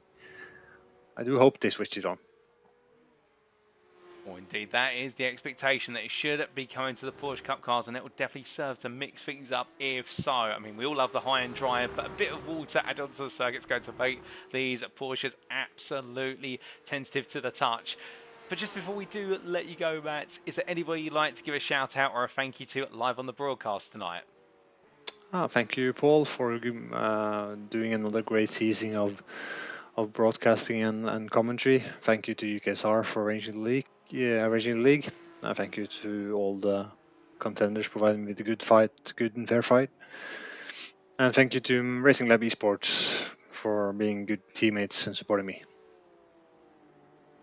Well, Matt, a big thank you to you once again for joining me for our final interview of the season. It's been an absolute pleasure, and congratulations once again on that P3 result to wrap up your season, your first gold podium of your Porsche Cup career. And we look forward to plenty more when we do next see you on the grid. But until then, well done on your season championship, and have a great rest of your evening. Thank you, Paul. See you. So hearing that there from Matt Strand, the gold class driver from Racing Lab Esports, and interesting to hear his thoughts not just on what was today, but also his wider championship campaign. And let's talk a little bit about that championship campaign firstly. In the fact, feeling as though that he wanted to be a bit close on pace, and interesting that he's using Ryan Walker from Satellite Racing as really his target, and hoping he would have been a couple of attempts closer given Ryan's relative pace from round to round and venue to venue. But we saw the two of them absolutely level on pace here today at Circuit Zandvoort, and I think that is the sign that the Delta is coming forward for Matt, albeit perhaps not the pace he wanted. However, then flipping things around to tonight, we were given a treat in the form of an absolutely brilliant battle with only 6 thousandths in qualifying, which surprised Matt, given the fact that he'd wrapped up for the qualifying session and Ryan putting that late lap right at the end. But then going into the race, well, Matt did take the lead early on, and he was a little bit surprised to see that. He was hoping he could hold on for a bit, but in the end, expecting that the inevitable would come and that Corey Lazarus and Blackout OPR would naturally take the lead and run off with it. But what a treat we had. And in the end, it was a mistake on the pit stop strategy for what was stop number 2 for Matt, where he needed to switch off the tyre change, and that was the difference between him coming into the pits in the lead of the battle for P2 and him leaving the pit in P3 behind Ryan and not able to come back. It was 600ths at the checker flag, but those 600ths were not enough to go in Matt's favour, and in the end P3 was the best he could achieve. But still, a championship campaign I think he'll reflect on his first time in the gold class and a solid set of performances, but he'll be looking to up his game the next season he races in the UKSimRacing Porsche Cup, and we definitely look forward to seeing what the Racing Lab Esports driver can do in his second run in the gold class. But with that, ladies and gentlemen, that concludes our post-round interviews for today. And well, we have heard from what was a combination, firstly, of a team principal in the form of Olympus Esports Titans Teams Champions Principal of Charles Bushell. And thank you to Charles for joining us. It's always a pleasure to hear from him and get a different perspective from a team's manager or team principal perspective rather than our drivers. But let's not forget about our drivers who we heard from today and 2 of our major stars at Circuit Zandvoort battling for what was second place overall throughout. And we heard firstly from Brian Walker out of them in the gold class and for satellite racing, and 5th place in the gold class championship team when all was said and done. And we also heard from our 10th place finish in the gold class championship for Racing Lab Esports, the 185 of Matt Strand in the gold class. And congratulations to both our drivers there, and also a huge congratulations to Charles Bushell, whose Olympus Esports Titan team have taken the team's championship crown, and indeed they do become what will be multi-time champions. But with that, ladies and gentlemen, it is now time for us to wrap up. Thank you very much for watching, and if you have enjoyed today's show, and well, if you do want to be on the grid for a future season of the UKSimRacing Porsche Cup, or on the grid in one of our other series here at the UKSimRacing community, for all that and more, then we do recommend you firstly check out our official website, and that being found of course at what is at uksimracing.co.uk. And well, in terms of joining that website, you saw it earlier on in the broadcast, it's very easy to get to, and shortly after going onto the website and seeing all the details there, we definitely recommend you get yourself involved in what is the official UKSimRacing Discord in order to be able to be on the grid for our one-off event, alternatively what is our ongoing series. You'll have noticed as well, we just posted in your respective chat a quick reminder to not forget to vote for your drivers of the day, and votes do close of course at midnight on this Sunday the 2nd of June, and that'll be at British Summer Time or Universal Cornet Time +1, and we will be announcing your driver of the day from Circuit Zandvoort in our season opening qualifying session of season 11. But from that, to come back to web addresses, if you don't want to necessarily go to our website, you can of course follow us on Twitter, and that's at twitter.com/UKSimRacing_, where you can stay up to date with all the latest announcements regarding our ongoing and upcoming series, and also the trials and tribulations of the official UKSimRacing esports teams. We'd also like to say a big thank you at this point in time to our affiliates who we couldn't do things without, and that does include of course Swinnermedia Sim Racing Coaching, the creator of the Motor Racing Checklist. Swinnermedia's sim racing coaching can help take your sim racing driving to the next level. Whether you're looking to gain the 10th, improve your approach to the racing line, or develop your consistency, Swinnermedia has a coaching course to meet your needs. Plus, with Swinnermedia being a multi-time champion of official iRacing series, including the 2021 PSCC, you know you're receiving coaching from the very best in the industry. We also have Race Anywhere, the provider of curated sim racing equipment, aimed to only stock products that represent excellent value for the sim racing community. SimLab, the leading manufacturer of high-quality sim racing related hardware. As a proud partner of Mercedes-AMG Petronas Esports, SimLab aims to enhance virtual racing experiences with uncompromising solutions that push the boundaries of esports and make SimLab the go-to brand for quality sim racing rigs. We also have Demon Tweaks, the provider of the most complete and innovative motorsport product range available worldwide, so no matter what your level or discipline, Demon Tweaks can help drive you to realise your motorsport ambitions.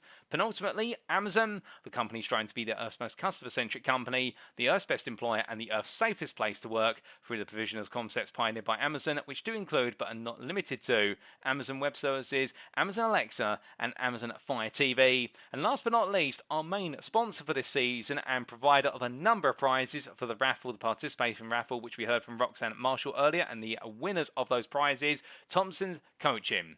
For are you in need of a bit of steer that is not quite over or under? Or are you struggling to find that extra 10th, or looking to be braver on the brakes? If that sounds like you, then why not check out Thomsen's Coaching? run by professional esports sim racer and Apex Racing Academy driver Patrik Thomsen. Thomsen's coaching aims to provide them some of the finest coaching from one of the very best drivers in the industry. However, if you're worried about price, fear not, because Thomsen's coaching, as the branding would say, is quality coaching made affordable, meaning that no matter what your budget, there shall be the right level of coaching available just for you. Sounds interesting? Then why not join the Thomsen's Coaching Discord today to get started? And indeed, remember, quality coaching made affordable there at Thomsen's Coaching. But ladies and gentlemen, with that does mean we do now bring the curtain down on Season 10 of the UKSimRacing Porsche Cup. Indeed, it has been a special anniversary, and my goodness, how the time has flown. Multiple seasons. We started all the way back approximately what was 3 years ago with Season 1 of the UKSimRacing Porsche Cup, and we are now here at the end of Season 10. And the Porsche Cup will be returning for Season 11. We haven't quite got the dates locked in yet. We are waiting to see what happens with the Season 3 for 2024 update on iRacing, with the expectation the rain is going to be activated for the Porsche Cup 992 car, and therefore that will be factored in to the championship calendar for what will be Season 11. But just before we do sign off for today, well, ladies and gentlemen, it's time for me to be a little bit selfish and give you all a little bit of a personal announcement. So, as many of you will know, I've been covering the UKSimRacing Porsche Cup now for the best part of what is 7 seasons, having joined and taken over commentary and presentation since Season 4. But it's with a heavy heart, and I promise you there's no bad blood or anything like that between myself and the wonderful admin team at UKSimRacing. I mean, I wouldn't be wearing the UKSimRacing shirt if there were any changes, I can promise you that, and I'm very proud to be a member of the commentary and presentation team at UKSimRacing. But it is time for me to take a step back for a little while in covering the UKSimRacing Porsche Cup. For those wondering why, to keep it short and simple, I've recently come to the end of what is a 5-year journey in the world of sim racing commentary, having started off in my bedroom covering sim racing on Gran Turismo Sport, and gradually made my way onto the PC platform, and then turn this into what is my second job, if you will, albeit it's more of a hobby than a job. That's the way I like to see it. But to know in the space of 5 years I've gone to that, and along the way, UKSimRacing have been one of the biggest propellers and proponents of what is me continuing to expand my sim racing commentary horizons, and we're having, as of last year and this year, got into the world of real life motorsport commentary. It's time for me to rest up for a little bit, slow down, reflect on what has been an incredible 5 years, and rest for a while. Now, I promise you one thing, this is not the end of me being in the commentary booth at UKSimRacing. If you're looking to save the day, I will be back in 2025. That is a promise I can make you. But just for now, I just need some time, a little bit of personal time, to slow myself down. I'm sure you understand, but I will be back in 2025, and I'll be back to cover all the racing live from Circuit Side once again. And I can see there Corey Lazarus in the Twitch chat saying thank you for your service, Paul. And no, it does almost make me cry having to say this, because it's one of the things I can't do is switch off. But I found my off switch at last, and in a fantastic journey. I just want to say a huge thank you to all the drivers over the years. Indeed, the best part of 2 years of covering the UKSimRacing Porsche Cup, and well, you've all been absolutely fantastic, whether it's Corey or many of the other members on the grid. But like I always wish to say, I'm not going to give you an extended goodbye, because that'll make it awkward for when I do return. But it is going to be goodbye from me for now. I'll be back in 2025, and the series will go on, and you're going to be in very capable hands for your presentation and commentary. I promise you that in Season 11. But until then, I wish you all, whether it be the UKSimRacing admin team, the stewards, the organisers, or all the drivers who make it what it is. I'm just one small cog in a huge machine that makes the UKSimRacing Porsche Cup what it is. I wish you all the best into the future seasons, and I know it's going to be absolutely incredible as we move into the second half of 2024. But with that, ladies and gentlemen, and a heavy heart, it does mean for now, from all of us here at UKSimRacing, from me, your host and commentator, Paul TX141 Walsh, for the final time in a while. Goodbye from us all, but as always, remember to stay well, stay safe, stay smiling, and most importantly, like our drivers, remember to stay on track. Good night.